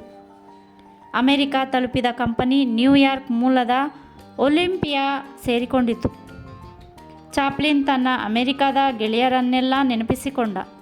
ಬಾರ್ನಲ್ಲಿ ಕೆಲಸ ಮಾಡುತ್ತಿದ್ದ ಐರಿಷ್ ಮಿತ್ರ ಮೊಂಟಾನಾ, ಅತಿಥಿ ಸತ್ಕಾರಕ್ಕೆ ಹೆಸರಾದ ಮಿನ್ನಿಯಾ ಪೋಲಿಸ್ನ ಕೋಟ್ಯಾಧಿಪತಿ, ಸೇಂಟ್ ಪೌಲ್ನಲ್ಲಿ ತನಗೆ ಇಡೀ ವಾರ ಸ್ವರ್ಗಸುಖ ನೀಡಿದ ಸುಂದರ ತರುಣಿ, ಸಾಲ್ಟ್ ಲೇಕ್ ಸಿಟಿಯ ಸ್ಕಾಟಿಷ್ ಗಣಿ ಉದ್ಯಮಿ, ಟಿಕೋಮಾದ ದಂತವೈದ್ಯ ಇವರನ್ನೆಲ್ಲ ಜ್ಞಾಪಿಸಿಕೊಂಡು ರೋಮಾಂಚನಗೊಂಡ. ಕಾರ್ನೋ ಕಂಪನಿ ಚಿಕಾಗೋದ ಸುತ್ತಮುತ್ತಲಿದ್ದ ಚಿಕ್ಕ ಚಿಕ್ಕ ಥಿಯೇಟರುಗಳಲ್ಲಿ ಯಶಸ್ವಿ ಪ್ರದರ್ಶನ ನೀಡಿತು. ಚಾಪ್ಲಿನ್ನ ಅಭಿನಯದ ಮೊದಲಿಗಿಂತ ಹೆಚ್ಚು ಪಕ್ವಗೊಂಡಿತ್ತು. ಸದಾ ಒಂಟಿಯಾಗಿದ್ದು ಅಭಿನಯದ ಹೊಸ ಸಾಧ್ಯತೆಗಳನ್ನು ಕುರಿತು ಅವನು ಯೋಚಿಸುತ್ತಿದ್ದ. ಪ್ರತಿ ಸಾರಿಯೂ ಅವನು ಭಿನ್ನ ರೀತಿಯಲ್ಲಿ ಅಭಿನಯಿಸಿ ಪ್ರೇಕ್ಷಕರನ್ನು ರಂಜಿಸುತ್ತಿದ್ದ. ಎಂದಿನಂತೆ ಬಿಡುವಿನ ಸಮಯದಲ್ಲಿ ಗುಜರಿ ಪುಸ್ತಕಗಳ ಮಳಿಗೆಗಳಿಗೆ ಹೋಗಿ ಉತ್ತಮ ಗುಣಮಟ್ಟದ ಪುಸ್ತಕಗಳನ್ನು ಖರೀದಿಸಿ ಏಕಾಗ್ರತೆಯಿಂದ ಅಭ್ಯಾಸ ಮಾಡುತ್ತಿದ್ದ. ರಾಬರ್ಟ್ ಇಂಗರ್ಸೋಲ್ನ ಎಸ್ಸೇಸ್ ಆ್ಯಂಡ್ ಲೆಕ್ಚರ್ಸ್ ಎಂಬ ಕೃತಿಯಿಂದ ಚಾಪ್ಲಿನ್ ಪ್ರಭಾವಿತಗೊಂಡ. ಇಂಗರ್ಸೋಲ್ನ ನಿರೀಶ್ವರವಾದ ಅವನಲ್ಲಿ ಆಧುನಿಕತೆಯನ್ನು ಜಾಗೃತಿಗೊಳಿಸಿತು. ಹಾಗೆಯೇ ಚಾಪ್ಲಿನ್ನಲ್ಲಿ ಹೊಸ ಎಚ್ಚರವನ್ನು ಸೃಷ್ಟಿಸಿದ ಎಮರ್ಸನ್ ಸೆಲ್ಫ್ ರಿಲಿಯನ್ಸ್ ಕುರಿತು ಬರೆದಿದ್ದ ಲೇಖನ ಚಾಪ್ಲಿನ್ನ ಜ್ಞಾನದಾಹ ಮತ್ತು ಪುಸ್ತಕ ಪ್ರೀತಿ ಎಷ್ಟಿತ್ತೆಂದರೆ ಅವನು the world as will and idea ಎಂಬ ಮಹತ್ ಕೃತಿಯ 3 ಸಂಪುಟಗಳನ್ನು ಖರೀದಿಸಿ ಬಿಡುವು ಸಿಕ್ಕಿದಾಗಲೆಲ್ಲ ಓದುತ್ತಲೇ ಇರುತ್ತಿದ್ದ. ಚಾಪ್ಲಿನ್ ಮೇಲೆ ಪ್ರಭಾವ ಬೀರಿದ ಮತ್ತೊಂದು ಕೃತಿ ಎಂದರೆ ವಾಲ್ಟ್ ವಿಟ್ಮನ್ರ ಲೀವ್ಸ್ ಆಫ್ ಗ್ರಾಸ್. ಹಾಗೆಯೇ ಚಾಪ್ಲಿನ್ ಉತ್ತಮ ಲೇಖಕರ ಪರಿಚಯ ಮಾಡಿಕೊಳ್ಳಲು ಸದಾ ಪ್ರಯತ್ನಿಸುತ್ತಿದ್ದ. ನಾಟಕದ ಮೂಲ ಉದ್ದೇಶ ಪ್ರೇಕ್ಷಕನಲ್ಲಿ ಸಾಮಾಜಿಕ ಪ್ರಜ್ಞೆಯನ್ನು ಜಾಗೃತಗೊಳಿಸುವುದು ಎಂಬ ಅರಿವಿದ್ದ ಅವನು ಹೊಟ್ಟೆಪಾಡಿಗಾಗಿ ಕೀಳು ಮನರಂಜನೆ ನೀಡಿ ಪ್ರೇಕ್ಷಕರನ್ನು ರಂಜಿಸುವುದು ಅನಿವಾರ್ಯವಾಗಿತ್ತು. ಅದರ ನಡುವೆ ಅವನು ಅಭಿನಯದಲ್ಲಿ, ಸಂಭಾಷಣೆಯಲ್ಲಿ, ನಾಟಕದ ಕೃತಿಯಲ್ಲಿ ತಕ್ಕ ಮಟ್ಟಿಗೆ ಸದಭಿರುಚಿಯ ಅಂಶಗಳನ್ನು ಅಳವಡಿಸುವ ಪ್ರಯತ್ನ ಮಾಡುತ್ತಿದ್ದ. ಭವಿಷ್ಯದ ದಿನಗಳ ಕಡೆ ಸದಾ ದೃಷ್ಟಿ ನೆಟ್ಟಿರುತ್ತಿದ್ದ ಅವನು ತನ್ನ ಆದಾಯದ ಒಂದು ಭಾಗವನ್ನು ಉಳಿತಾಯದಲ್ಲಿ ತೊಡಗಿಸುತ್ತಿದ್ದ ಎಂದ ಮಾತ್ರಕ್ಕೆ ಹೊಟ್ಟೆ ಬಟ್ಟೆ ಕಟ್ಟುತ್ತಿದ್ದನೆಂದು ಅರ್ಥವಲ್ಲ. ಸಾಕಷ್ಟು ರಸಿಕನಾಗಿದ್ದ ಅವನು ಮನುಷ್ಯ ಸಹಜ ಬಯಕೆಗಳ ಕತ್ತು ಹಿಚುಕಿ ಬದುಕುತ್ತಿರಲಿಲ್ಲ. ಸುಮಾರು $75 ಖರ್ಚು ಮಾಡಿ ಒಂದು ಸುಂದರವಾದ ಗೌನನ್ನು, ಉತ್ತಮ ದರ್ಜೆಯ ಸೂಟ್ಕೇಸನ್ನು ಖರೀದಿಸಿದ್ದ. ಅವನನ್ನು ನೋಡಿದವರು ಕಾರ್ನೋ ತಂಡದ ತೃತೀಯ ದರ್ಜೆಯ ಹಾಸ್ಯ ನಟನೆಂದರೆ ನಂಬುತ್ತಿರಲಿಲ್ಲ. ಅವನನ್ನು ನೋಡಿದೊಡನೆ ಎಲ್ಲರೂ ಬಹುವಚನದಿಂದ ಗೌರವಪೂರ್ವಕವಾಗಿ ಮಾತನಾಡಿಸದೇ ಇರುತ್ತಿರಲಿಲ್ಲ. ಉದಾಹರಣೆ ಕೊಡಬೇಕೆಂದರೆ, ಪ್ರಥಮ ದರ್ಜೆಯ ಹೋಟೆಲ್ ಸ್ಟಾರ್ನಲ್ಲಿ ಸ್ವಾಗತಕಾರ ಅವನಿಂದ ಯಾವ ಮುಂಗಡ ಪಡೆಯದೇ ರೂಮ್ ಕೊಟ್ಟ. ಒಂದೇ ಮಾತಿನಲ್ಲಿ ಹೇಳಬೇಕೆಂದು ಬಯಸುತ್ತಿದ್ದ. ಅದನ್ನು ಅನಾಯಾಸವಾಗಿ ಪಡೆಯುತ್ತಿದ್ದ. ಒಮ್ಮೊಮ್ಮೆ ಅವನು ಹೋಟೆಲ್ನ ತನ್ನ ಸುಸಂಪನ್ನ ಕೋಣೆಯಲ್ಲಿ ಒಂಟಿಯಾಗಿ ತಾಸುಗಟ್ಟಲೆ ಮಂಕಾಗಿ ಕೂಡಿರುತ್ತಿದ್ದ. ಮರುಕ್ಷಣ I am the king of the world ಎಂಬಂತೆ ನೀಟಾಗಿ ಡ್ರೆಸ್ ಮಾಡಿಕೊಂಡು ಇರುತ್ತಿದ್ದ. ಪ್ರತಿಯೊಂದು ನಿಯತಕಾಲಿಕಗಳನ್ನು ವೇಗವಾಗಿ ಓದಿ ಮಗುಚಿಡುತ್ತಿದ್ದ. ಅವನು ಊಟಕ್ಕೆ ಬಂದನೆಂದರೆ ಮಾಣಿಗಳು ವಿಶೇಷ ರೀತಿಯಲ್ಲಿ ಸ್ವಾಗತಿಸುತ್ತಿದ್ದರು, ವಿಶೇಷ ರೀತಿಯಲ್ಲಿ ಸತ್ಕರಿಸುತ್ತಿದ್ದರು. ಸಾಕಷ್ಟು ಹಸಿದಿರುತ್ತಿದ್ದ ಅವನು ಉತ್ತಮ ದರ್ಜೆಯ ಊಟವನ್ನೇ ಮಾಡುತ್ತಿದ್ದ. ಜೊತೆಯಲ್ಲಿ ಒಂದಿಷ್ಟು ಶಾಂಪೇನ್ ಸೇವಿಸದೇ ಇರುತ್ತಿರಲಿಲ್ಲ. ಪ್ರತಿಯಾಗಿ ಮಾಣಿಗಳಿಗೆ $1 ಬಕ್ಷೀಸು ಕೊಟ್ಟು ತೃಪ್ತಿಪಡಿಸುತ್ತಿದ್ದ. ಆ ಕಾಲದಲ್ಲಿ ಅದು ದೊಡ್ಡ ಮೊತ್ತದ ಬಕ್ಷೀಸಾಗಿತ್ತು. ಮತ್ತೆ ರೂಮಿಗೆ ಮರಳಿ ಟ್ರಿಮ್ಮಾಗಿ ಡ್ರೆಸ್ ಮಾಡಿಕೊಂಡು ಹೊರ ನಡೆಯುತ್ತಿದ್ದ. ಒಮ್ಮೊಮ್ಮೆ ಅವನು ಪ್ರತಿಷ್ಠಿತ ಮೆಟ್ರೋಪೊಲಿಟನ್ ಅಪೇರಾದಂತಹ ಥಿಯೇಟರ್ಗಳಿಗೆ ಭೇಟಿ ಕೊಟ್ಟು ತಾನ್ಪೂರ್ನಂತಹ ನಾಟಕಗಳನ್ನು ನೋಡಿ ಪ್ರಭಾವಿತನಾಗುತ್ತಿದ್ದ. ವಿಧೇಯ ವಿದ್ಯಾರ್ಥಿಯಂತೆ ಬೇರೆ ಕಲಾವಿದರ ಅಭಿನಯದಿಂದಲೂ ಸಾಕಷ್ಟು ಕಲಿಯುತ್ತಿದ್ದ ಮತ್ತು ಸಹೃದಯಿಯಾದ ಅವನು ಅಂಥ ಕಲಾವಿದರನ್ನು ಹೃತ್ಪೂರ್ವಕವಾಗಿ ಅಭಿನಂದಿಸುತ್ತಿದ್ದ. ಹೀಗೆ ದಿನದ ಪ್ರತಿ ಗಳಿಗೆಯನ್ನು ಸದುಪಯೋಗ ಮಾಡಿಕೊಳ್ಳುತ್ತಿದ್ದ. ನಿಷ್ಕಲ್ಮಶ ಹೃದಯಿಯಾದ ಅವನು ಹಾಸಿಗೆ ಸೇರಿದೊಡನೆ ಮಗುವಿನಂತೆ ಸೊಂಪಾಗಿ ನಿದ್ದೆ ಹೋಗುತ್ತಿದ್ದ. ಅದೇ ಆಸ್ಟರ್ ಹೋಟೆಲ್ನಲ್ಲಿ ತನ್ನ ಕನಸಿನ ರಾಣಿ ಹೆಟ್ಟಿಯ ಸಹೋದರ ಆರ್ಥರ್ ಕೆಲ್ಲಿಯನ್ನು ಕಂಡಾಗ ಅವನಿಗಾದ ಸಂತೋಷ ಅಷ್ಟಿಷ್ಟಲ್ಲ. ಹೆಟ್ಟಿಯ ಸಹೋದರನೆಂಬ ಕಾರಣದಿಂದ ಅವನನ್ನು ಗಾಢವಾಗಿ ಹಚ್ಚಿಕೊಂಡ. ನ್ಯೂಯಾರ್ಕ್ನಲ್ಲಿ ಪ್ರದರ್ಶನ ಕೊಡುತ್ತಿದ್ದ ನಾಟಕ ಕಂಪನಿಯ ಮ್ಯಾನೇಜರ್ ಆಗಿ ಕಾರ್ಯನಿರ್ವಹಿಸುತ್ತಿದ್ದ. ಪ್ರಜ್ಞಾವಂತನಾದ ಕೆಲ್ಲಿ ಮಾತಿನ ನಡುವೆ ಅಪ್ಪಿ ತಪ್ಪಿ ಹಳೆಯ ದಿನಗಳ ಕಹಿ ಘಟನೆಗಳು ಪುನರಾವರ್ತಿಸದಂತೆ ಜಾಗ್ರತೆ ವಹಿಸುತ್ತಿದ್ದ. ಅಪ್ಪಟ ವ್ಯಾವಹಾರಿಕ ಮನುಷ್ಯನಾಗಿದ್ದ. ಕೆಲ್ಲಿ ತನ್ನ ತಂಗಿಯ ಗಂಡನೂ ಲಕ್ಷಾಧೀಶ್ವರನೂ ಆದ ಫ್ರ್ಯಾಂಕ್ ಜೆ ಗೌಲ್ಡ್ನ ಜಮಾನದಲ್ಲಿ ಕೆಲಸ ಮಾಡುತ್ತಿದ್ದ. ಕೆಲ್ಲಿ ತನ್ನ ಗೆಳೆಯರೆದುರು ಚಾಪ್ಲಿನ್ನನ್ನು ಅನಗತ್ಯವಾಗಿ ಹೊಗಳುತ್ತಿದ್ದ. ಇಂಥ ಹೊಗಳಿಕೆಗಳಿಂದ ಚಾಪ್ಲಿನ್ಗೆ ಬೇಸರವಾಗದೇ ಇರುತ್ತಿರಲಿಲ್ಲ. 1-2 ದಿನಗಳ ಮಟ್ಟಿಗೆ ನ್ಯೂಯಾರ್ಕ್ಗೆ ಬಂದಿದ್ದ ಚಾಪ್ಲಿನ್ ಫಿಲಿಡೆಲ್ಫಿಯಾಕ್ಕೆ ವಾಪಸ್ಸಾದ. ಅವನನ್ನು ಅಸಹನೀಯವಾದ ಒಂಟಿತನ ಬಾಧಿಸತೊಡಗಿತು. ಮನಸ್ಸಿಗೆ ಮುದ ನೀಡುವಂಥ ಸಂಗತಿಯಾಗಿ ಅವನು ಸದಾ ಹುಡುಕಾಡುತ್ತಿದ್ದ. ಅವರಿವರ ಹೃದಯಗಳ ಆಳಕ್ಕಿಳಿದು ನೋಡಿ ನಿರಾಶನಾಗುತ್ತಿದ್ದ. ಒಂದು ದಿನ ತನ್ನಷ್ಟಕ್ಕೆ ತಾನೇ ಅದೃಷ್ಟದ ಬೆಳಕು ಕೋರೈಸಿತು. ಚಾಪ್ಲಿನ್ನ ಸಮಕ್ಷಮದಲ್ಲಿ ಚಾಫಿನ್ ಎಂಬ ಹೆಸರಿಗೆ ಬಂದಿದ್ದ ತಂತಿಯಲ್ಲಿದ್ದ ಸಂದೇಶವನ್ನು ರೀವ್ಸ್ ಓದಿದ. ಕಾರ್ನೋ ಬ್ರಾಡ್ ವೇಯಲ್ಲಿರುವ ಸದರಿ ವಿಳಾಸಕ್ಕೆ ಕೂಡಲೇ ಕಳಿಸಿಕೊಡುವಂತೆ ಕ್ರೆಸ್ಟಲ್ ಮತ್ತು ಬೂಮನ್ ತಂತಿ ಮೂಲಕ ಕೇಳಿಕೊಂಡಿದ್ದರು. ಚಾಫಿನ್ ಆಗಿರಬಹುದೆಂದೂ ಕೂಡಲೇ ತಂತಿ ಪುರಸ್ಕರಿಸಿ ಬ್ರಾಡ್ವೇಗೆ ಹೋಗಿ ಬರುವುದು ಒಳ್ಳೆಯದೆಂದು ರೀವ್ಸ್ ಅಭಿಪ್ರಾಯಪಟ್ಟ. ಅದು ಸರಿ ಎಂದು ಕಂಡಿತು ಚಾಪ್ಲಿನ್ಗೆ. ಒಂದು ಕ್ಷಣ ಅವನು ಭಾವಪರವಶನಾದ. ಕಾರ್ನೋ ಕಂಪನಿಯಲ್ಲಿ ಚಾಫಿನ್ ಎಂಬುವವರು ಯಾರೂ ಇಲ್ಲವೆಂದೂ ಚಾಪ್ಲಿನ್ ಎಂಬ ಕಲಾವಿದನಿರುವನೆಂದೂ ನಿಮಗಿದು ಸರಿ ಅನಿಸಿದಲ್ಲಿ ಬಂದು ಕಾಣುವೆನೆಂದೂ ಆ ವಿಳಾಸಕ್ಕೆ ತಂತಿ ಕಳಿಸಿದ ಸೂಕ್ಷ್ಮಮತಿ ಚಾಪ್ಲಿನ್. ಚಾಪ್ಲಿನ್ ಎಂಬ ಕಲಾವಿದ ಬಂದು ಸಂಪರ್ಕಿಸೋದೆಂಬ ಸಂದೇಶವಿದ್ದ ತಂತಿ ಅದೇ ದಿನ ಬಂದು ಅದೃಷ್ಟವಂತನಾದ ಚಾಪ್ಲಿನ್ನ ಕೈ ಸೇರಿತು. ಮರುದಿನ ಬೆಳಗಿನ ನಸುಕು ಬೆಳಕಿನಲ್ಲಿ ಫಿಲಿಡೆಲ್ಫಿಯಾದಿಂದ ರೈಲಿನಲ್ಲಿ 1-2 ಗಂಟೆ ಪ್ರಯಾಣ ಮಾಡಿ ಚಾಪ್ಲಿನ್ ನ್ಯೂಯಾರ್ಕ್ ಸೇರಿಕೊಂಡ. ಕೆಸ್ಟ್ರಲ್ ಮತ್ತು ಬೂಮನ್ ಎಂಬುವವರು ಯಾರೋ ವಕೀಲರಿದ್ದಿರಬಹುದೆಂದೂ ಯಾವುದೋ ಕಟ್ಲೆಗೆ ಸಂಬಂಧಿಸಿದಂತೆ ವಿಚಾರಿಸಲು ತನಗೆ ಬರ ಹೇಳಿರಲೂಬಹುದೆಂದೂ ಊಹಿಸಿದ ಅವನು ಆ ಆಫೀಸ್ ಪ್ರವೇಶಿಸಿದೊಡನೆ ಒಂದು ಕ್ಷಣ ಆತಂಕಗೊಂಡ. ಒಂದು ವಿಶ್ ಮಾಡಿದ. ಅವರು ಹಾಗೇ ಇದ್ದರು. ಆಮೇಲೆ ಚಾಪ್ಲಿನ್ಗೆ ಅವರು ವಕೀಲರಲ್ಲವೆಂದೂ ಅವರು ಚಲನಚಿತ್ರಗಳ ನಿರ್ಮಾಪಕರೆಂದೂ ಗೊತ್ತಾಯಿತು. ಅವನು ಭಾವಪರವಶನಾಗಿ ನಖಶಿಖಾಂತ ಕಂಪಿಸಿದ. ಆದರೆ ಅವನು ತನ್ನ ಭಾವನೆಗಳನ್ನು ತೋರಗೊಡದೆ ಶ್ರೀಮದ್ ಗಾಂಭೀರ್ಯದಿಂದ ಕೂತಿದ್ದ.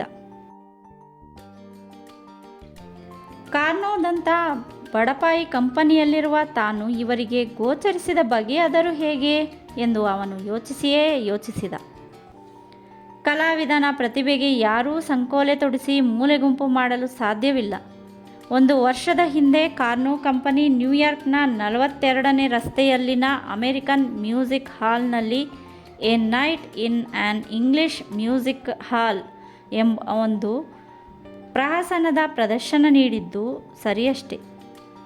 ಪ್ರತಿಭಾನ್ವೇಷಣೆಯಲ್ಲಿದ್ದ ಪ್ರಸಿದ್ಧ ಚಲನಚಿತ್ರಕರ್ಮಿಗಳಾದ ಮ್ಯಾಕ್ಸ್ ಸಾನೆಟ್ ಮತ್ತು ಮಾಬಲ್ ನಾರ್ಮಂಡ್ ಅಂದು ಪ್ರೇಕ್ಷಕರ ಗ್ಯಾಲರಿಯಲ್ಲಿದ್ದು ನಾಟಕ ವೀಕ್ಷಿಸಿದರು. ಅದರಲ್ಲಿ ಕುಡುಕನ ಪಾತ್ರ ವಹಿಸಿದ್ದ 24 ವರ್ಷದ ಚಾಪ್ಲಿನ್ ತನ್ನ ಅಮೋಘ ಅಭಿನಯ ಚಾತುರ್ಯದಿಂದ ಅವರಿಬ್ಬರೂ ಸೇರಿದಂತೆ ಪ್ರೇಕ್ಷಕರ ಸಮೂಹವನ್ನು ಹೊಟ್ಟೆ ಹುಣ್ಣಾಗಿಸುವಂತೆ ನಟಿಸಿದ್ದ. ಚಾಪ್ಲಿನ್ನ ಅಭಿನಯ ಚಾತುರ್ಯಕ್ಕೆ ಕೆಸ್ಟಲ್ ಕೂಡ ಬೆರಗಾಗಿದ್ದ. ಪ್ರಸಿದ್ಧ ಚಿತ್ರ ತಯಾರಿಕಾ ಸಂಸ್ಥೆಯಾದ ಕೀಸ್ಟೋನ್ ಕಾಮಿಡಿ ಫಿಲ್ಮ್ ಕಂಪನಿಯ ಮಾಲೀಕರ ಪೈಕಿ ಒಬ್ಬನಾದ ಕೆಸ್ಟಲ್ ತನ್ನ ಮುಖದ ಯಾವ ಭಾಗದಿಂದಲೂ ಚಾಪ್ಲಿನ್ನ ಪ್ರತಿಭೆ ಬಗ್ಗೆ ಸಂಕೇತ ವ್ಯಕ್ತಪಡಿಸಲಿಲ್ಲ.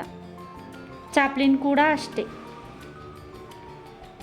ನಮ್ಮ ಕೀಸ್ಟೋನ್ ಕಂಪನಿ ನಿರ್ಮಿಸಿರೋ ಹಾಸ್ಯ ಚಿತ್ರಗಳನ್ನು ನೋಡಿದ್ದೀಯಾ ಎಂದು ಕೆಸ್ಟಲ್ ಟಿವಿಯಿಂದ ಕೇಳಿದ.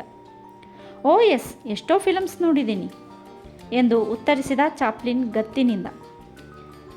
ಆದರೆ ಅವನು ಆ ಸಿನಿಮಾಗಳ ದುರ್ಬಲ ಅಂಶಗಳ ಬಗ್ಗೆ ತುಟಿ ಬಿಚ್ಚಲಿಲ್ಲ. ಅವನಿಗೆ ಕೀಸ್ಟೋನ್ ಕಂಪನಿ ತಯಾರಿಸಿದ ಚಿತ್ರಗಳ ಬಗೆಗಾಗಲಿ ತಾನು ಆ ಕಂಪನಿಯನ್ನು ಸೇರಬೇಕೆಂಬ ವ್ಯಾಮೋಹವಾಗಲಿ ಇರಲಿಲ್ಲ. ಆದರೆ ಕಂಪನಿಗಿದ್ದ ಜನಪ್ರಿಯತೆ ಅವನಿಗೆ ಅರ್ಥವಾಗಿತ್ತು. ಆ ಕಂಪನಿಯ ಚಿತ್ರಗಳಲ್ಲಿ ಅಭಿನಯಿಸುವುದರಿಂದ ತನ್ನ ತಾರಾಮೌಲ್ಯ ಹಣದೊಂದಿಗೆ ವೃದ್ಧಿಸುವುದೇ? ಅವನು ಮೊಗುಂ ಆಗಿ ಮಾತಾಡುತ್ತಿದ್ದ. ನೀನು ನಮ್ಮ ಕಂಪನಿ ತಯಾರಿಸುವ ಚಿತ್ರಗಳಲ್ಲಿ ನಟಿಸ್ತೀಯಾ ಎಂದ ಕೆಸ್ಟಲ್. ಯಾಕಾಗಬಾರ್ದು ಎಂದು ಚಾಪ್ಲಿನ್ ಉತ್ತರಿಸಿದ. ಕೆಸ್ಟಲ್ ಮತ್ತು ಚಾಪ್ಲಿನ್ರ ನಡುವೆ ವ್ಯವಹಾರದ ಮಾತುಕತೆ ಶುರುವಾಯಿತು. ವಾತಾವರಣ ಆಹ್ಲಾದಕರವಾಗಿತ್ತು. ವಾರಕ್ಕೆ 3 ಚಿತ್ರಗಳಲ್ಲಿ ನಟಿಸುವುದು, ವಾರದ ಸಂಭಾವನೆ $150, 1 ವರ್ಷದ ಅಗ್ರಿಮೆಂಟ್, ಇದು ಕೆಸ್ಟಲ್ನ ಪ್ರಸ್ತಾಪವಾಗಿತ್ತು. ಚಾಪ್ಲಿನ್ ಅಷ್ಟೊಂದು ಸಂಭಾವನೆಯನ್ನು ಕನಸು ಮನಸ್ಸಿನಲ್ಲೂ ಊಹಿಸಿರಲಿಲ್ಲ. ಆದರೆ ಅವನು ಅದು ಮಹಾ ಜುಜುಬಿ ಎಂಬಂತೆ ಕೊಡಬೇಕೆಂದು ಚಾಪ್ಲಿನ್ ನಿಷ್ಠುರವಾಗಿ ಕೇಳಿದ. ಕೆಸ್ಟಲ್ ಸ್ವಲ್ಪ ಹಿಂಜರಿದಂತೆ ಕಂಡುಬಂದ. ಚರ್ಚಿಸಿ ಅವರಿಬ್ಬರೂ ಒಂದು ನಿರ್ಧಾರಕ್ಕೆ ಬಂದರು. 1 ವರ್ಷದ ಮಟ್ಟಿಗಿನ ಮೊದಲ 3 ತಿಂಗಳಲ್ಲಿ ಪ್ರತಿ ವಾರದ ಸಂಭಾವನೆ $150, ನಂತರದ ವಾರಗಳಿಗೆ $175. ಅದುವರೆಗೆ ರಂಗಭೂಮಿಯ ಪ್ರಹಸನಗಳ ಚಿಲ್ಲರೆ ನಟನಾಗಿದ್ದ ಚಾರ್ಲ್ಸ್ ಸ್ಪೆನ್ಸರ್ ಚಾಪ್ಲಿನ್ ತನ್ನ 24ನೇ ವಯಸ್ಸಿನಲ್ಲಿ, ಅಂದರೆ ಕ್ರಿಸ್ತಶಕ 1913ನೇ ಇಸ್ವಿ ಸೆಪ್ಟೆಂಬರ್ 25ನೇ ತಾರೀಕಿನಂದು ಆಡಮ್ ಕೆಸ್ಟಲ್ನ ದಿ ಕೀಸ್ಟೋನ್ ಪಿಕ್ಚರ್ ಕಾರ್ಪೊರೇಷನ್ನೊಂದಿಗೆ 1 ವರ್ಷದ ಅವಧಿಗೆ ಐತಿಹಾಸಿಕ ಒಪ್ಪಂದ ಮಾಡಿಕೊಂಡು ತನ್ನ ಬದುಕಿಗೆ ಹೊಸ ತಿರುವು ಕೊಟ್ಟು 7 ವರ್ಷಗಳ ಕಾಲ ಪೋಷಿಸಿದ ಫ್ರೆಡ್ ಕಾರ್ನೋ ನಾಟಕ ಕಂಪನಿಯಿಂದ ನವೆಂಬರ್ ತಿಂಗಳಿನಲ್ಲಿ ಬೀಳ್ಕೊಂಡ. ಫ್ರೆಡ್ ಕಾರ್ನೋನ ಮಗ ಚಾಪ್ಲಿನ್ನ ಅಭಿನಯ ಕೌಶಲ್ಯ ವರ್ಣಿಸಿ ದುಃಖತಪ್ತನಾಗಿ ಭಾಷಣ ಮಾಡಿದ. ಕ್ರಿಸ್ತಶಕ 1913 ಡಿಸೆಂಬರ್ ತಿಂಗಳ ಆರಂಭದ ದಿನಗಳಲ್ಲಿ ಚಾರ್ಲ್ಸ್ ಸ್ಪೆನ್ಸರ್ ಚಾಪ್ಲಿನ್ ಅಮೆರಿಕಾದ ಲಾಸ್ ಏಂಜಲೀಸ್ನ ಗ್ರೇಟ್ ನಾರ್ದರ್ನ್ ಹೋಟೆಲ್ನಲ್ಲಿ ವಾಸ್ತವ್ಯ ಹೂಡಿದ. ಕೀಸ್ಟೋನ್ ಕಂಪನಿಯ ಪ್ರಸಿದ್ಧ ನಟಿ ಫೋರ್ಡ್ ಸ್ಟರ್ಲಿಂಗ್ನ ಜಾಗ ತುಂಬಲಿರುವ ಚಾಪ್ಲಿನ್ ಎಂಬ ಬ್ರಿಟಿಷ್ ಕಮೆಡಿಯನ್ ಎಲ್ಲರ ಆಕರ್ಷಣೆಯ ಕೇಂದ್ರವಾದ. 1-2 ರೀಲುಗಳ ಚಲನಚಿತ್ರಗಳ ಬಗ್ಗೆ, ಅವುಗಳಲ್ಲಿ ನಟಿಸುವ ಕಲಾವಿದರ ಬಗ್ಗೆ ಜನರಿಗೆ ಸಾಕಷ್ಟು ಕುತೂಹಲವಿತ್ತು. ಈ ಕುತೂಹಲ ಕೇವಲ ಅಮೆರಿಕಕ್ಕೆ ಸೀಮಿತವಾಗಿರಲಿಲ್ಲ. ಪ್ರಪಂಚದಾದ್ಯಂತ ಅನೇಕ ಕಲಾವಿದರು ಚಲನಚಿತ್ರ ರಂಗದೊಂದಿಗೆ ಒಡನಾಟವಿಟ್ಟುಕೊಂಡು ಕ್ರಿಯಾಶೀಲರಾಗಿದ್ದರು. ಗ್ರಿಫಿತ್ನ ಜುಡಿತ್ ಆಫ್ ಬೆಥುಲಿಯಾ ಎಂಬ ಚಿತ್ರ ಲಾಸ್ ಏಂಜಲೀಸ್ನಲ್ಲಿ ಯಶಸ್ವಿಯಾಗಿ ಪ್ರದರ್ಶನಗೊಳ್ಳತೊಡಗಿತು. ಗ್ರಿಫಿತ್ ಬಯೋಗ್ರಾಫ್ಗಾಗಿ ಅದನ್ನು $26,000 ವೆಚ್ಚದಲ್ಲಿ ಅದ್ಭುತವಾಗಿ ನಿರ್ಮಿಸಿದ್ದ. ಅದೇ ತಾನೇ ಚಿತ್ರರಂಗದ ಹೊಸ್ತಿಲ ಬಳಿ ಬಂದು ಮೆಟ್ಟಿಲು ಮೇಲೆ ಹತ್ತಿ ನಿಂತಿದ್ದ ಚಾಪ್ಲಿನ್ ಆ ಚಿತ್ರ ನೋಡಿ ಮಂತ್ರಮುಗ್ಧನಾಗಿದ್ದ. ಹೊಸ ಸಾಧ್ಯತೆಗಳ ಕನಸು ಕಾಣುತ್ತಿದ್ದ. ತಾನು ಒಪ್ಪಂದ ಮಾಡಿಕೊಂಡಿರುವ ಕೀಸ್ಟೋನ್ ಫಿಲ್ಮ್ ಕಂಪನಿಯ ಮಿತಿಗಳನ್ನೂ ಅರಿತಿದ್ದ ಚಾಪ್ಲಿನ್ ಎಷ್ಟಿದ್ದರೂ ಬೀದಿ ಬದಿ ತಂಡಗಳಿಂದ ಹಂತವಾಗಿ ಮೇಲೆ ಬಂದಿದ್ದಂಥವನು. ಅವನಿಗೆ ಪಂಡಿತ ಪಾಮರರ, ಶ್ರೀಮಂತ ಬಡವರ ನಾಡಿಬಡಿತ ಗೊತ್ತಿತ್ತು. ಒಬ್ಬ ವಿಚಾರವಂತ ನಟನಾಗಿ ಸಾಮಾಜಿಕ ಅಸಮಾನತೆ ಕುರಿತು ಆಳವಾಗಿ ತಿಳಿದುಕೊಂಡಿದ್ದ. ಅದರ ಅಭಿವ್ಯಕ್ತಿಗೆ ಬೆಳ್ಳಿತೆರೆ ಸಶಕ್ತ ಮಾಧ್ಯಮವೆಂದು ಅರ್ಥ ಮಾಡಿಕೊಂಡಿದ್ದ. ವಿದ್ಯಾರ್ಥಿಯಂತೆ, ಪ್ರಬುದ್ಧ ವಿಮರ್ಶಕನಂತೆ ಹ್ರಸ್ವ ದಾಟಿಯ ಚಲನಚಿತ್ರಗಳನ್ನು ನೋಡುವುದರ ಮೂಲಕ ಕಲಿಯುತ್ತಿದ್ದ. ಅವೆಲ್ಲಕ್ಕಿಂತ ಭಿನ್ನವಾಗಿ ಮಾಡುವುದರ ಬಗ್ಗೆ ಅವನು ಸದಾ ಯೋಚಿಸುತ್ತಿದ್ದ. ತನ್ನನ್ನು ಬೆಳ್ಳಿತೆರೆ ಮೇಲೆ ಬೆಳಗಲಿರುವ ಕೀಸ್ಟೋನ್ ಪಿಕ್ಚರ್ಸ್ ಕಾರ್ಪೊರೇಷನ್ ಜನ್ಮ ತಾಳಿ ಕೆಲವೇ ತಿಂಗಳುಗಳಷ್ಟೇ ಸಂದಿದ್ದವು.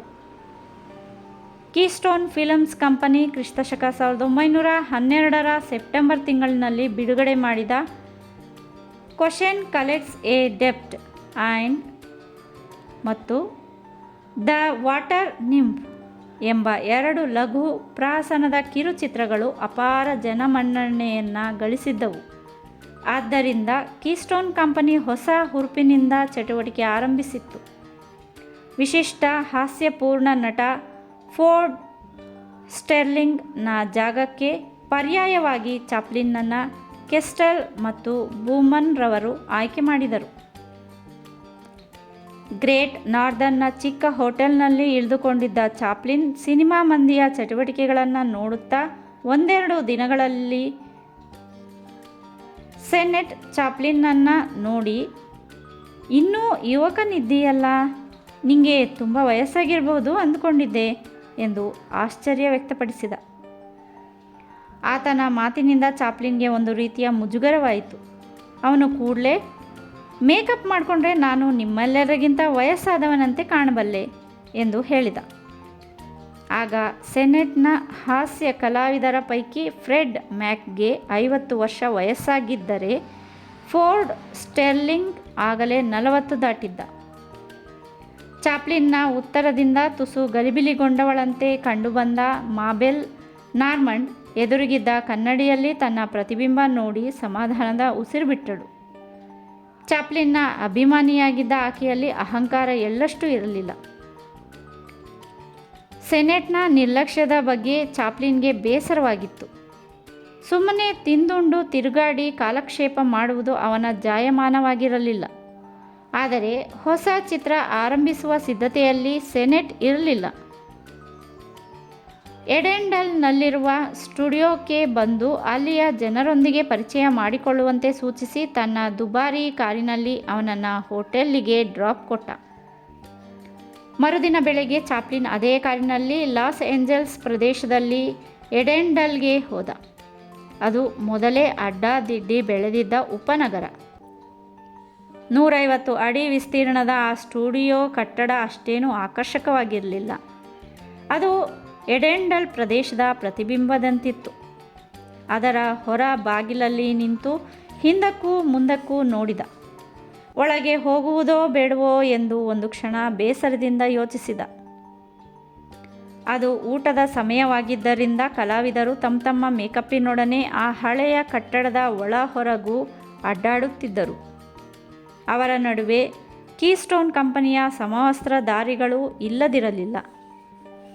ಅವರು ಸ್ಟುಡಿಯೋದಿಂದ ಹೊರಬಂದು ರಸ್ತೆ ಆಚೆ ಬದಿಯಲ್ಲಿದ್ದ ಅಂಗಡಿಗೆ ಹೋಗಿ ತಿಂಡಿ ತಿನಿಸು ಖರೀದಿಸಿ ತಿನ್ನುತ್ತಿದ್ದರು. ಒಬ್ಬರು ಇನ್ನೊಬ್ಬರನ್ನು ಸಮಯ ಪ್ರಜ್ಞೆಯಿಂದ ಕೂಗಿ ಎಚ್ಚರಿಸುತ್ತಿದ್ದರು. ಸೆನೆಟ್ ನಾರ್ಮಂಡಳ ಜೊತೆ ಬಂಗಲೆಯಿಂದ ಹೊರ ಬರುತ್ತಲೇ ಚಾಪ್ಲಿನ್ ನಾಚಿಕೊಂಡು ಮೂಲೆಗೆ ಸೇರಿದ. ಅವರು ಅವನನ್ನು ನೋಡಲಿಲ್ಲ. ಸ್ಟುಡಿಯೋ ಪ್ರವೇಶಿಸುವ ಧೈರ್ಯದ ಕೊರತೆಯಿಂದ ಅವನು ನಿಂತಲೇ ನಿಂತು 1.5 ಗಂಟೆಯಾಗಿರಬಹುದು. ಇನ್ನೊಂದು ಸ್ವಲ್ಪ ಹೊತ್ತು ನಿಂತರೆ ತನ್ನ ಕಾಲುಗಳಿಗೆ ತುಕ್ಕು ಹಿಡಿದೀತೆಂದು ಯೋಚಿಸಿ ಅವನು ತನ್ನ ಹೋಟೆಲ್ಲಿಗೆ ವಾಪಸ್ಸಾದ. ಬರುವುದು, ನಿಲ್ಲುವುದು, ಒಳಗೆ ಪ್ರವೇಶಿಸಲು ಧೈರ್ಯ ಸಾಲದೆ ವಾಪಸ್ಸಾಗುವುದು, ಹೀಗೇ 2 ದಿನ ಕಳೆದದ್ದಾಯಿತು. 3ನೆಯ ದಿನ ಅವನು ಹೋಟೆಲ್ನ ಕೋಣೆಯಲ್ಲಿ ಮಂಕಾಗಿ ಕೂತಿದ್ದಾಗ ಸೆನೆಟ್ನಿಂದ ಏನಯ್ಯ ಚಾಪ್ಲಿನ್ ಸ್ಟುಡಿಯೋ ಕಡೆ ಬರಲೇ ಇಲ್ವಲ್ಲ ಎಂದು ಫೋನ್ ಬಂತು. ಅದಕ್ಕೆ ಏನೋ ಸಬೂಬು ಹೇಳಿ ಕ್ಷಮೆ ಯಾಚಿಸಿದ. ಆಯಿತು, ಕೂಡಲೇ ಹೊರಟು ಬಂದುಬಿಡು, ನಿನಗಾಗಿ ನಾವೆಲ್ಲ ಕಾಯ್ತಿದ್ದೀವಿ ಎಂದು ಸೆನೆಟ್ ಫೋನ್ನಲ್ಲಿ ತಿಳಿಸಿದ. ಅದರಿಂದ ಚಾಪ್ಲಿನ್ಗೆ ಎಷ್ಟೋ ಧೈರ್ಯ ಬಂತು. ಕೂಡಲೇ ಟ್ರಿಮ್ ಆಗಿ ಡ್ರೆಸ್ ಮಾಡಿಕೊಂಡು ಟಾಕುಟೀಕಾಗಿ ಎಡೆನ್ಡಲ್ ತಲುಪಿದ. ಗಾಂಭೀರ್ಯದಿಂದ ಸ್ಟುಡಿಯೋ ಪ್ರವೇಶಿಸಿದ. ಸೆನೆಟ್ಗೆ ಚಾಪ್ಲಿನ್ನನ್ನು ಕಂಡು ಸಂತೋಷವಾಯಿತು. ಕೈಕುಲುಕಿ ಸ್ವಾಗತಿಸಿದ. ಚಾಪ್ಲಿನ್ ಸ್ಟುಡಿಯೋ ಒಳಗಿನ ಬಣ್ಣದ ಪ್ರಪಂಚ ನೋಡಿ ರೋಮಾಂಚನಗೊಂಡ. ಇನ್ನು ಮುಂದೆ ಈ ತಣಕು ಬಳುಕಿನ ಪ್ರಪಂಚವೇ ತನ್ನ ಸಂಗಾತಿ. ಆದರೆ ಸದರಿ ಪ್ರಪಂಚದ ಯಾವುದೇ ಅಂಗವೂ ತನಗೆ ಅರ್ಥವಾಗುತ್ತಿಲ್ಲ. ಅದೇ ತಾನೇ ಪರಿಚಯವಾದ ಒಂದಿಬ್ಬರನ್ನು ಅಲ್ಲಿ ನಡೆಯುತ್ತಿದ್ದ ಚಟುವಟಿಕೆಗಳ ಕುರಿತು ಕೇಳಿದ. ಅಲ್ಲಿನ ಬೇರೆ ಬೇರೆ ಸೆಟ್ಗಳಲ್ಲಿ 3 ಕಾಮಿಡಿ ಕಂಪನಿಗಳು ತಮ್ಮ ತಮ್ಮ ಹ್ರಸ್ವ ಚಿತ್ರಗಳ ಚಿತ್ರೀಕರಣ ನಡೆಸಿದ್ದವು. ಸೆಟ್ಟೊಂದರಲ್ಲಿ ಮಾಬೆಲ್ ನಾರ್ಮಂಡ್ ನಾನು ಒಳಗಡೆ ಬರಲೇನೋ ಎಂದು ಬಾಗಿಲ ಮೇಲೆ ಬಡಿಯುತ್ತಾ ಕೂಗುತ್ತಿದ್ದಳು. ಅಲ್ಲಿ ನಡೆಯುತ್ತಿದ್ದ ಚಟುವಟಿಕೆಗಳು ಚಾಪ್ಲಿನ್ಗೆ ವಿಚಿತ್ರವಾಗಿ ಕಂಡವು. ಸಿನಿಮಾ ಕುರಿತು ಅವನು ಯೋಚಿಸಿದ್ದೇ ಬೇರೆ, ಅಲ್ಲಿ ನಡೆಯುತ್ತಿದ್ದುದೇ ಬೇರೆ. ಸೆಟ್ ಒಂದರ ಮೇಲೆ ಮೇಕಪ್ನಲ್ಲಿದ್ದ ಫೋರ್ಡ್ ಸ್ಟೆರ್ಲಿಂಗ್ನನ್ನು ಸೆನೆಟ್ ಚಾಪ್ಲಿನ್ಗೆ ಪರಿಚಯಿಸಿಕೊಟ್ಟ. ಅವನು ಬಯೋಗ್ರಾಫ್ ಕಂಪನಿಯ ಹಲವಾರು ಚಿತ್ರಗಳಲ್ಲಿ ನಟಿಸಿ ಖ್ಯಾತನಾಗಿದ್ದ. ಸ್ಟುಡಿಯೋದ ಪ್ರತಿಯೊಬ್ಬರೂ ಅವನಿಗೆ ಗೌರವ ಕೊಡುತ್ತಿದ್ದರು. ಅವನು ತಾನೂ ನಗುತ್ತಿದ್ದ, ಸುತ್ತಮುತ್ತಲಿನವರನ್ನೂ ಸಾಕಷ್ಟು ನಗಿಸುತ್ತಿದ್ದ. ಯೂನಿವರ್ಸಲ್ ಕಂಪನಿಯ ಸಹಭಾಗಿತ್ವದಲ್ಲಿ ತನ್ನದೇ ಆದ ಕೆಲವು ಚಿತ್ರಗಳನ್ನು ನಿರ್ಮಿಸುವ ಯೋಜನೆ ಹಾಕಿಕೊಂಡಿದ್ದ. ಆದ್ದರಿಂದ ಚಾಪ್ಲಿನ್ ಅವನು ಖಾಲಿ ಮಾಡಲಿರುವ ಜಾಗ ತುಂಬಬೇಕಿತ್ತು. ನಮಗೆ ಒಂದು ಖಚಿತವಾದ ಚಿತ್ರಕಥೆ ಇಲ್ಲ. ನಮಗೊಂದು ಚಿತ್ರದ ಬಗ್ಗೆ ಕೇವಲ ಒಂದು ಐಡಿಯಾ ಮಾತ್ರ ಇರುತ್ತೆ. ಚಿತ್ರದ ಪ್ರತಿಯೊಂದು ಫ್ರೇಮ್ ತುಂಬ ಸ್ವಾಭಾವಿಕವಾಗಿ ಬರಬೇಕು ಅಷ್ಟೇ. ಒಬ್ಬರು ಇನ್ನೊಬ್ಬರನ್ನು ಅಟ್ಟಿಸಿಕೊಂಡು ಹೋಗಬೇಕು. ಇದು ಚಿತ್ರದ ಹಾಸ್ಯಕ್ಕೆ ಅನಿವಾರ್ಯ. ತನ್ನ ಕೆಲಸದ ನಡುವೆ ಮುಳುಗಿದ್ದ ಸೆನೆಟ್ ಚಾಪ್ಲಿನ್ಗೆ ಯಾಂತ್ರಿಕವಾಗಿ ವಿವರಿಸಿದ್ದ. ಚಾಪ್ಲಿನ್ಗೆ ಸೆನೆಟ್ನ ಮಾತುಗಳು ವಿಚಿತ್ರವಾಗಿ ಕಂಡವು. ಚಲನಚಿತ್ರದ ಬಗ್ಗೆ ಅವನು ಪರೋಕ್ಷವಾಗಿ ಸಾಕಷ್ಟು ತಿಳಿದುಕೊಂಡಿದ್ದ. ಚಿತ್ರ ನಿರ್ಮಾಣದ ಬಗ್ಗೆ ಅವನಿಗೆ ತನ್ನದೇ ಆದ ಕಲ್ಪನೆ ಇತ್ತು. ಪ್ರತಿಯೊಬ್ಬ ಕಲಾವಿದನಿಗೆ ಅವನದೇ ಆದಂಥ ವ್ಯಕ್ತಿತ್ವವಿರುತ್ತದೆ. ಯಾವ ಕಾರಣಕ್ಕೂ ಅವನು ಆಯಾ ಪಾತ್ರದ ಅಪಮೌಲ್ಯಕ್ಕೆ ಕಾರಣನಾಗಬಾರದು ಎಂದು ಯೋಚಿಸುವ ಅವನಿಗೆ ಸೆನೆಟ್ನ ಮಾತುಗಳು ರುಚಿಸಲಿಲ್ಲ. ಆ ದಿನ ಚಾಪ್ಲಿನ್ ಸ್ಟುಡಿಯೋದ ಪ್ರತಿಯೊಂದು ಸೆಟ್ಗಳಿಗೂ ಭೇಟಿ ಕೊಟ್ಟ. ಪ್ರತಿಯೋರ್ವ ಕಲಾವಿದ ಫೋರ್ಡ್ ಸ್ಟರ್ಲಿಂಗ್ನ ಅಭಿನಯವನ್ನು ಅನುಕರಿಸಲು ಪ್ರಯತ್ನಿಸುತ್ತಿರುವುದು ಕಂಡು ವಿಚಿತ್ರವೆನಿಸಿತು. ಫೋರ್ಡ್ ಸ್ಟರ್ಲಿಂಗ್ನ ಅಭಿನಯವನ್ನು ತಾನು ಅನುಕರಿಸುವುದೆಂದರೇನು? ಅಭಿನಯಿಸುವುದೆಂದರೇನು? ಅವನ ಅಭಿನಯ ತನ್ನ ಜಾಯಮಾನಕ್ಕೆ ಒಗ್ಗದು. ಅವನದು ಮೊದಲೇ ಒರಟು ಅಭಿನಯ. ಅವನ ದೃಷ್ಟಿಯಲ್ಲಿ ಅಭಿನಯವೆಂದರೆ ಗೊತ್ತು ಗುರಿ ಇಲ್ಲದ ಅಂಗಚೇಷ್ಟೆ. ಅಂಥದೇ ಅಭಿನಯವನ್ನು ಸೆನೆಟ್ ತನ್ನಿಂದ ಅಪೇಕ್ಷಿಸುತ್ತಿರುವುದು ಎಷ್ಟೊಂದು ಅಸಮಂಜಸ. ತಾನು ಫೋರ್ಡ್ ಟೈಪ್ ಆಫ್ ಕಾಮಿಡಿಗೆ ಖಂಡಿತವಾಗಿ ಸರಿ ಹೊಂದುವ ನಟನಲ್ಲವೇ ಅಲ್ಲ. ತನ್ನ ಅಭಿನಯ ಶೈಲಿಗೂ ಫೋರ್ಡ್ನ ಅಭಿನಯ ಶೈಲಿಗೂ ಅಜಗಜಾಂತರ ವ್ಯತ್ಯಾಸ ಇಲ್ಲದಿಲ್ಲ. ಆ ಸ್ಟುಡಿಯೋದಲ್ಲಿ ಪ್ರತಿಯೊಂದು ಪ್ರಹಸನವನ್ನು ಫೋರ್ಡ್ನನ್ನು ಕೇಂದ್ರವಾಗಿಟ್ಟುಕೊಂಡೇ ಸೃಷ್ಟಿಸುತ್ತಿದ್ದುದು ಚಾಪ್ಲಿನ್ಗೆ ವಿಚಿತ್ರವಾಗಿ ಕಂಡಿತು. ಇನ್ನೊಂದು ವಿಚಿತ್ರವೆಂದರೆ ಸಾಕಷ್ಟು ಹೆಸರು ಮಾಡಿದ್ದ ರೋಸ್ಕೋ ಅರ್ಬುಕಲ್ ಕೂಡ ಸ್ಟೆರ್ಲಿಂಗ್ನನ್ನು ಅನುಕರಿಸಲು ಹಿಂದೆ ಮುಂದೆ ನೋಡುತ್ತಿರಲಿಲ್ಲವೆನ್ನುವುದು.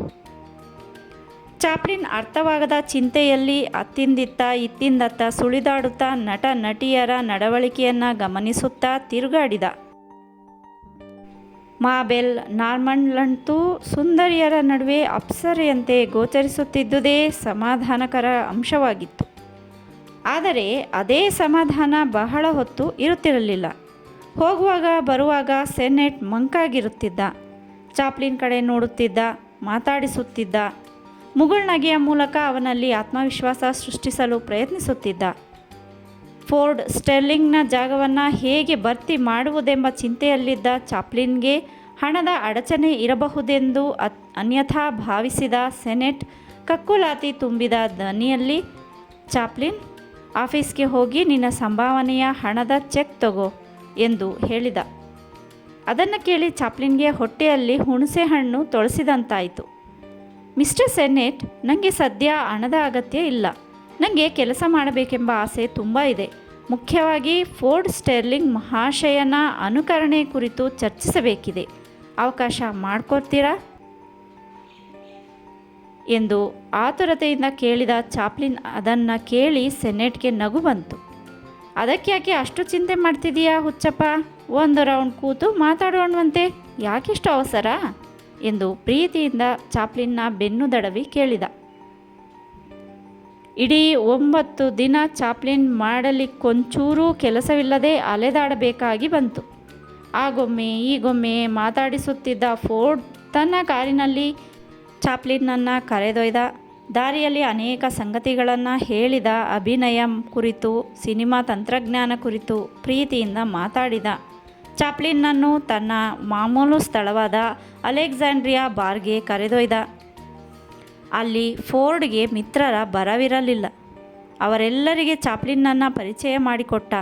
ಅವರ ಪೈಕಿ ಎಲ್ಮೆರ್ ಎಲ್ಸ್ವರ್ತ್ ಚಾಪ್ಲಿನ್ ಕಡೆ ವ್ಯಂಗ್ಯವಾಗಿ ನೋಡಿದ. ಕುಹುಕ ನಗೆಯಾಡಿದ. ಓಹೋ, ನೀನೇನಪ್ಪ ನಮ್ಮ ಫೋರ್ಡ್ನ ಜಾಗಕ್ಕೆ ಆಯ್ಕೆಯಾಗಿರೋನು? ನೀನು ನೋಡಲಿಕ್ಕೂ ತಮಾಷೆಯಾಗಿದ್ದೀಯಾ ಎಂದು ಅವನು ಚಾಪ್ಲಿನ್ನ ಹೆಗಲ ಮೇಲೆ ಕೈ ಹಾಕಿ ಹೇಳಿದ. ಅವನ ಕೈ ತೆಗೆದು ಚಾಪ್ಲಿನ್ ದುರುಗುಟ್ಟಿದ. ಫೋರ್ಡ್ನ ಸಮಕ್ಷಮದಲ್ಲಿ ಅವನು ಸೌಜನ್ಯವಾಗಿಯೇ ವರ್ತಿಸಿದ. ತನ್ನ ಗೆಳೆಯರು ಕುಡಿದ ಅಮಲಿನಲ್ಲಿ ಬಾಯಿಗೆ ಬಂದಂತೆ ಮಾತಾಡಿದರೂ ಫೋರ್ಡ್ ಗಂಭೀರವಾಗಿಯೇ ಇದ್ದ. ಸಾಕಷ್ಟು ತಿಳಿವಳಿಕೆಸ್ಥನಾಗಿದ್ದ ಫೋರ್ಡ್ ದೇಶದ ಆಗು ಹೋಗುಗಳ ಬಗ್ಗೆ ನಿರರ್ಗಳವಾಗಿ ಮಾತನಾಡಬಲ್ಲವನಾಗಿದ್ದ. ಆದರೆ ಅವನು ತನ್ನ ಗೆಳೆಯರ ಬಾಯಿಗೆ ಬೀಗ ಹಾಕುವ ಪ್ರಯತ್ನ ಮಾಡದಿದ್ದುದು ಕಂಡು ಚಾಪ್ಲಿನ್ಗೆ ಬೇಸರವಾಯಿತು. ಅಲೆಕ್ಸಾಂಡ್ರಿಯಾ ಬಾರ್ನಲ್ಲಿ ನಡೆದ ಘಟನೆ ಚಾಪ್ಲಿನ್ನ ಮೇಲೆ ಅಪಾರವಾದ ಪ್ರಭಾವ ಬೀರಿತು. ಎಲ್ಮರ್ನ ಚುಚ್ಚು ಮಾತುಗಳು ಮತ್ತೆ ಮತ್ತೆ ನೆನಪಾದವು. ಹಾಗೆಯೇ ಫೋರ್ಡ್ನಂಥ ಪ್ರಬುದ್ಧ ನಟನ ಅಸಹಜ ನಡವಳಿಕೆ ಸಹ. ಚಾಪ್ಲಿನ್ ಅದರಿಂದ ನಿರಾಶೆಗೊಳ್ಳಲಿಲ್ಲ. ಆತ್ಮವಿಶ್ವಾಸ, ಸ್ವಾಭಿಮಾನ ಅವನಲ್ಲಿ ಜಾಗೃತಗೊಂಡವು. ಕ್ರಿಯೆಯ ಮೂಲಕ ಲೋಕದ ಟೀಕೆಗೆ ಉತ್ತರ ನೀಡಬೇಕೆಂದು ನಿರ್ಧರಿಸಿದ. ತನ್ಮೂಲಕ ಕಾರ್ಯೋನ್ಮುಖನಾದ. ಅಂಥ ಸಮಯ ಬಂದೇ ಬಿಟ್ಟಿತು. ಸೆನೆಟ್ ಮಾಬೆಲ್ ನಾರ್ಮಂಡ್ನೊಂದಿಗೆ ಚಿತ್ರೀಕರಣದ ಜಾಗ ನೋಡಲು ಹೋಗಿದ್ದ. ಆದ್ದರಿಂದ ಸ್ಟುಡಿಯೋದಲ್ಲಿ ಜನರ ಗಜಿಬಿಜಿ ಇರಲಿಲ್ಲ.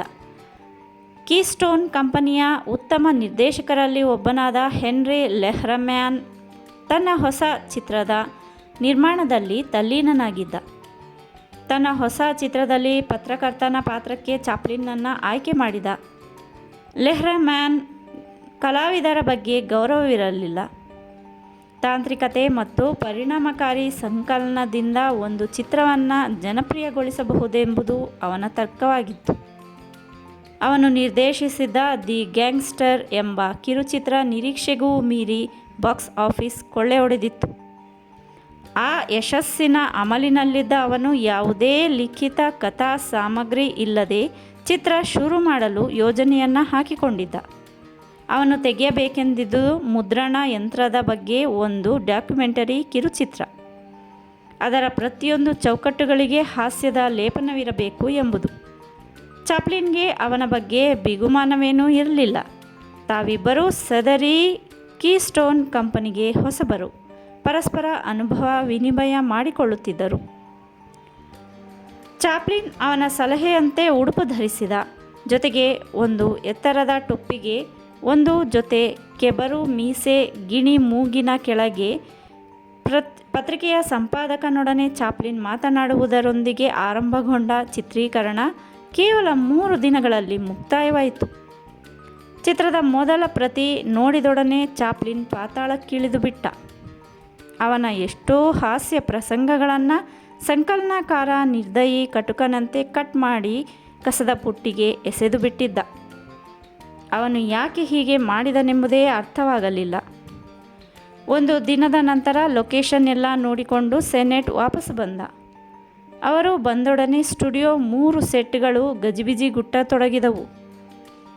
ಫೋರ್ಡ್ ಸ್ಟೆರ್ಲಿಂಗ್ ಒಂದು ಸೆಟ್ನಲ್ಲಿ, ಇನ್ನೊಂದು ಸೆಟ್ ಮೇಲೆ ಆರ್ಬುಕಲ್ ಬೀದಿ ಉಡುಪು ಧರಿಸಿ ಸೆನೆಟ್ ಕಾಣುವಂತೆ ಚಾಪ್ಲಿನ್ ನಿಂತಿದ್ದ. ಸ್ವಲ್ಪ ಹೊತ್ತಿನ ನಂತರ ಮಾಬೆಲ್ ಜೊತೆ ಸಿಗರೇಟು ಸೇದುತ್ತಿದ್ದ ಸೆನೆಟ್ ಇದ್ದಕ್ಕಿದ್ದಂತೆ, ನಮಗೀಗ ಅರ್ಜೆಂಟಾಗಿ ಕೆಲವೊಂದು ಹಾಸ್ಯ ಪ್ರಸಂಗಗಳು ಬೇಕಾಗಿವೆ. ನೀನೀಗ ಕೂಡಲೇ ಮೇಕಪ್ ರೂಮಿಗೆ ಹೋಗಿ ನಿನಗೆ ಹೇಗೆ ತೋಚುತ್ತೋ ಹಾಗೆ ಮೇಕಪ್ ಮಾಡಿಕೊಂಡು ಬಾ ಎಂದು ಚಾಪ್ಲಿನ್ಗೆ ಹೇಳಿದ. ಹೇಗೆ ತೋಚುತ್ತೋ ಹಾಗೆ ಎಂಬೊಂದು ವಾಕ್ಯದ ಭಾಗ ಕಿವಿಗೆ ಬೀಳುತ್ತಲೇ ಚಾಪ್ಲಿನ್ ರೋಮಾಂಚನಗೊಂಡ. ಇಂಥ ಸ್ವಾತಂತ್ರ್ಯಕ್ಕಾಗಿ ಅಲ್ಲವೇ ತಾನು ಕಾಯುತ್ತಿದ್ದುದು. ಪತ್ರಕರ್ತನ ಮೇಕಪ್ನಿಂದಾಗಿದ್ದ ಬೇಸರ ಅವನ ಮನಸ್ಸಿನಿಂದ ತೊಲಗಿರಲಿಲ್ಲ. ಸೆನೆಟ್ ತನ್ನನ್ನು ಯಾವ ಪಾತ್ರಕ್ಕೆ ಆಯ್ಕೆ ಮಾಡಿರುವನೆಂಬುದೂ ಗೊತ್ತಿಲ್ಲ. ತನ್ನ ಪಾತ್ರ ಯುವಕನದೋ ಮಧ್ಯವಯಸ್ಕನದೋ ಎಂಬುದು ಸಹ ತನಗೆ ತಿಳಿಯದು. ಚಾಪ್ಲಿನ್ ಹಿಂದೆ ಮುಂದೆ ಯೋಚಿಸದೆ ಸೀದಾ ವಸ್ತ್ರಾಲಂಕಾರದ ಕೊಠಡಿ ಹೊಕ್ಕ. ಅಲ್ಲಿನ ಪ್ರತಿಯೊಂದು ವಸ್ತುವಿನೊಳಗೆ ಜಾತಿಕ ಚಲನಚಿತ್ರರಂಗದ ಅಜರಾಮರ ಪಾತ್ರವಾದ ಚಾರ್ಲಿ ಅವಿತುಕೊಂಡ. ಚದುರಿದ ಅನೇಕ ಅಂಗಗಳಂತೆ, ಮಹಾಕಾವ್ಯವಾಗಲು ಹಾತೊರೆಯುವ ಶಬ್ದ ಸಮೂಹಗಳಂತೆ. ಚಾಪ್ಲಿನ್ ಕೂಡಲೇ ಹಿಂದೆ ಮುಂದೆ ಯೋಚಿಸದೆ ತನ್ನ ಅಳತೆಗೆ ಬೀರಿದ ಪ್ಯಾಂಟು ತೊಟ್ಟುಕೊಂಡ. ಕಾಲುಗಳಿಗೆ ಒಂದು ಜೊತೆ ದೊಡ್ಡ ಬೂಟುಗಳನ್ನು ಕಟ್ಟಿಕೊಂಡು, ತಲೆ ಮೇಲೆ ಡರ್ಬಿ ಹ್ಯಾಟು, ಕೈಯಲ್ಲೊಂದು ಬೆತ್ತ, ಮೂಗಿನ ಕೆಳಗೆ ಒಂದು ಪುಟ್ಟ ಮೀಸೆ ಅಂಟಿಸಿಕೊಂಡ. ಕನ್ನಡಿಯಲ್ಲಿ ನೋಡಿಕೊಂಡಾಗ ತನ್ನ ಪ್ರತಿಬಿಂಬ ತನ್ನನ್ನೇ ಅಣಕಿಸಿತು. ತಾನೇ ಬೇರೆ, ತನ್ನ ಪ್ರತಿಬಿಂಬವೇ ಬೇರೆ. ತನ್ನ ವ್ಯಕ್ತಿತ್ವದಿಂದ ಬೇರ್ಪಟ್ಟ ವ್ಯಕ್ತಿಯೋರ್ವ ಕನ್ನಡಿಯಲ್ಲಿ ಅಡಗಿದ್ದಾನೆ. ಅವನು ಕೇವಲ ತನ್ನ ವ್ಯಕ್ತಿತ್ವದಿಂದ ಆವಿರ್ಭವಿಸಿದವನು ಮಾತ್ರವಲ್ಲ, ಅವನು ಕೇವಲ ಕೆಲಕಾಲ ತನ್ನ ದೇಹದಲ್ಲಿ ಆಶ್ರಯ ಪಡೆದಿದ್ದನಷ್ಟೇ. ಅವನು ತೃತೀಯ ಜಗತ್ತಿನ ಪ್ರತಿನಿಧಿ, ದೀನ ದಲಿತರ, ನಿರ್ಗತಿಕರ, ಬೇವರ್ಸಿಗಳ ಸಾಕಾರ ಮೂರ್ತಿ. ಸೋಲನ್ನು ಗೆಲುವಾಗಿ ಪರಿವರ್ತಿಸುವ, ಗೆಲುವನ್ನು ಸೋಲಾಗಿ ಪರಿವರ್ತಿಸುವ ಮಹಾನ್ ಮಾಂತ್ರಿಕ. ಆತ ಬೇಕೆಂದೇ ತೊಂದರೆಗಳಿಗೆ ಸಿಲುಕಿಕೊಳ್ಳಬಲ್ಲ ಹುಂಬ.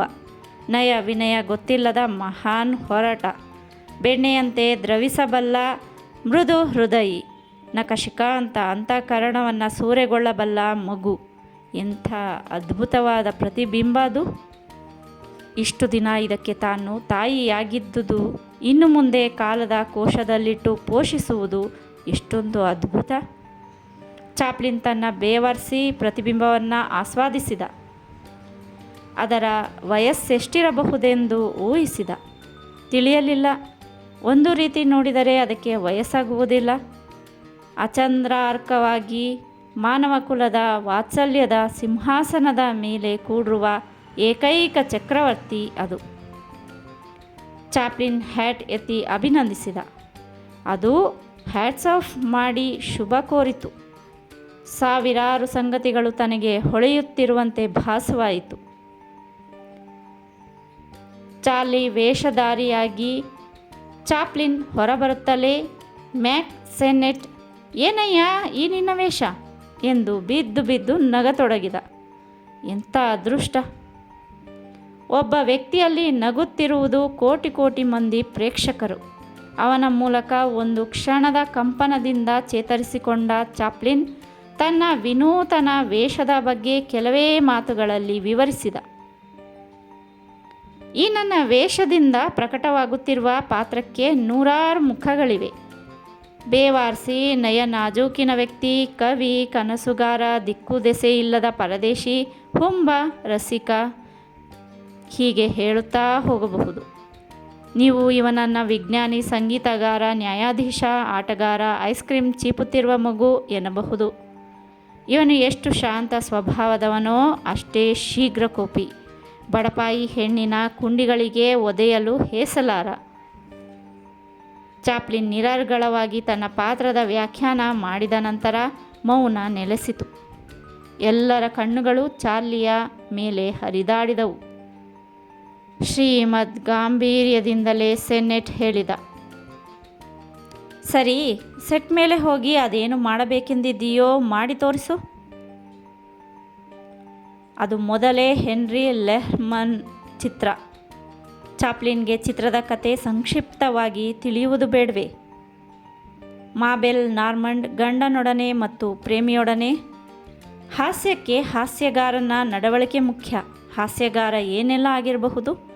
ಅವನು ಹೋಟೆಲ್ ಮಾಣಿಯಾಗಿದ್ದರೆ ಒಬ್ಬರ ಕಪ್ಪಿಗೆ ಸುರಿಯಬೇಕಿದ್ದ ಚಹಾವನ್ನು ಇನ್ನೊಬ್ಬರ ಕಪ್ಪಿಗೆ ಸುರಿಯುತ್ತಾನೆ. ಅಥವಾ ಗಿರಾಕಿ ಅಂಗಾತ ಇಟ್ಟಿರುವ ಹ್ಯಾಟನ್ನೇ ಕಪ್ಪೆಂದು ಭಾವಿಸಿ ಸುರಿಯಬಲ್ಲ. ಒಬ್ಬರ ಕಾಲು ತುಳಿದು ಇನ್ನೊಬ್ಬರಿಗೆ ಸಾರಿ ಹೇಳುತ್ತಾನೆ. ಪಿಕದಾನಿಯನ್ನೇ ಹ್ಯಾಟ್ ಎಂದು ಭಾವಿಸಿ ತಲೆ ಮೇಲಿಟ್ಟುಕೊಂಡು ನಗೆಪಾಟಲಾಗುತ್ತಾನೆ.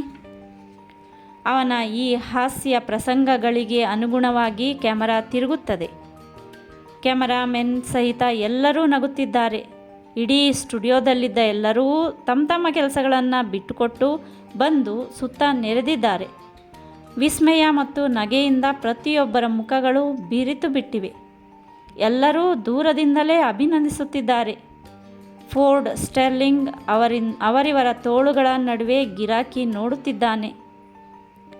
ಓಹ್, ಪರವಾಗಿಲ್ಲ ಚಾರ್ಲಿ, ನೀನು ಗೆದ್ದೆ. ಚಾಪ್ಲಿನ್ ತನಗೆ ತಾನೇ ಅಭಿನಂದಿಸಿಕೊಂಡ. ಆ ದಿನದ ಕೊನೆಗೆ ಚಾಪ್ಲಿನ್ ನಾಗಲು ಅಥವಾ ಚಾರ್ಲಿಯನ್ನು ತನ್ನಿಂದ ಕಳಚಲು ಮೇಕಪ್ ರೂಮಿಗೆ ಹೋದ. ಅಲ್ಲಿದ್ದ ಫೋರ್ಡ್ ಮತ್ತು ಅರ್ಬುಕಲ್ ಚಾಪ್ಲಿನ್ನನ್ನು ಅಭಿನಂದಿಸಿದರು. ಆದರೆ ಅವರು ಒಳಗೊಳಗೆ ಕುರುಬದೆ ಇರಲಿಲ್ಲ. ಮುಖ ಮನಸ್ಸಿನ ಅತ್ಯುತ್ತಮ ಕನ್ನಡಿ. 75 ಅಡಿಗಳುದ್ದ ಕ್ಲೈಮ್ಯಾಕ್ಸನ್ನು ಯಶಸ್ವಿಯಾಗಿ ಚಿತ್ರೀಕರಿಸಿಕೊಂಡರು ಸೆನೆಟ್ ಮತ್ತು ಲೆಹರ್ಮನ್. ಕಾರಿನಲ್ಲಿ ಸಹ ಪ್ರಯಾಣಿಸುತ್ತಿದ್ದ ಪೋಷಕ ನಟನೊಬ್ಬ ಮುಕ್ತ ಕಂಠದಿಂದ ಹೇಳಿದ, ತಮ್ಮ, ನೀನೀಗ ಹೊಸ ಯುಗ ಆರಂಭಿಸಿದ್ದೀಯಾ. ನಾನು ಇದುವರೆಗೆ ಸುಮಾರು ಚಿತ್ರಗಳಲ್ಲಿ ಕೆಲಸ ಮಾಡಿದ್ದೀನಿ. ಯಾರೊಬ್ಬರು ಸೆಟ್ ಮೇಲಿಂದ ಇಷ್ಟೊಂದು ನಗಿಸಿರಲಿಲ್ಲ. ಫೋರ್ಡ್ ಸ್ಟೆರ್ಲಿಂಗ್ನೂ ಅಷ್ಟೇ, ಅರ್ಬುಕಲ್ನೂ ಅಷ್ಟೇ. ಆ ಫೋರ್ಡ್ ನಿನ್ನ ಕಡೆ ಎಷ್ಟೊಂದು ಕೆಟ್ಟದಾಗಿ ನೋಡ್ತಿದ್ದ ಗೊತ್ತೇ? ಚಾಪ್ಲಿನ್ ಅದಕ್ಕೆ ಕೂಲಾಗೇ ಹೇಳಿದ, ಪರವಾಗಿಲ್ಲ, ಖಂಡಿತ ಅವರೆಲ್ಲ ಸಿನಿಮಾ ಹಾಲ್ನಲ್ಲಿ ನಕ್ಕು ದೀರ್ಘಾಯುಷಿಗಳಾಗ್ತಾರೆ. ಕೆಲವು ದಿನಗಳ ನಂತರ ಅಲೆಕ್ಸಾಂಡ್ರಿಯಾ ಬಾರ್ನ ಮೂಲೆಯೊಂದರ ಕತ್ತಲೆಯಲ್ಲಿ ಚಾಪ್ಲಿನ್ ಬೀರು ಸೇವನೆ ಮಾಡುತ್ತಾ ಕೂತಿದ್ದ.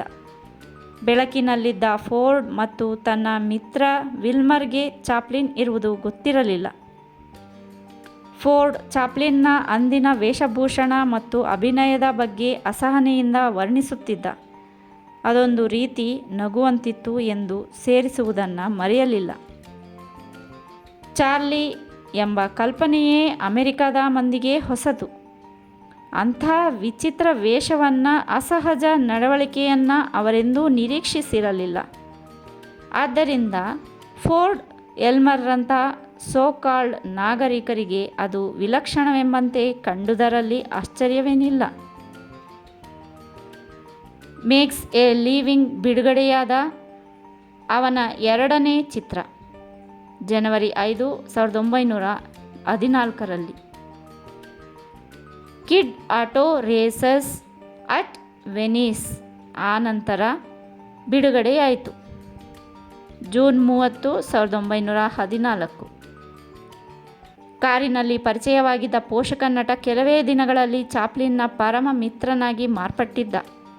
ಪ್ರತಿದಿನ ಕಾರಿನಲ್ಲಿ ಹೋಗುವಾಗ ತನ್ನ ಚಿತ್ರಗಳ ಬಗೆಗೆ ಚಿತ್ರೋದ್ಯಮಿಗಳ, ಪ್ರೇಕ್ಷಕರ ಪ್ರತಿಕ್ರಿಯೆಗಳನ್ನು, ಅಭಿಪ್ರಾಯಗಳನ್ನು ಸವಿವರವಾಗಿ ನೀಡುತ್ತಿದ್ದ.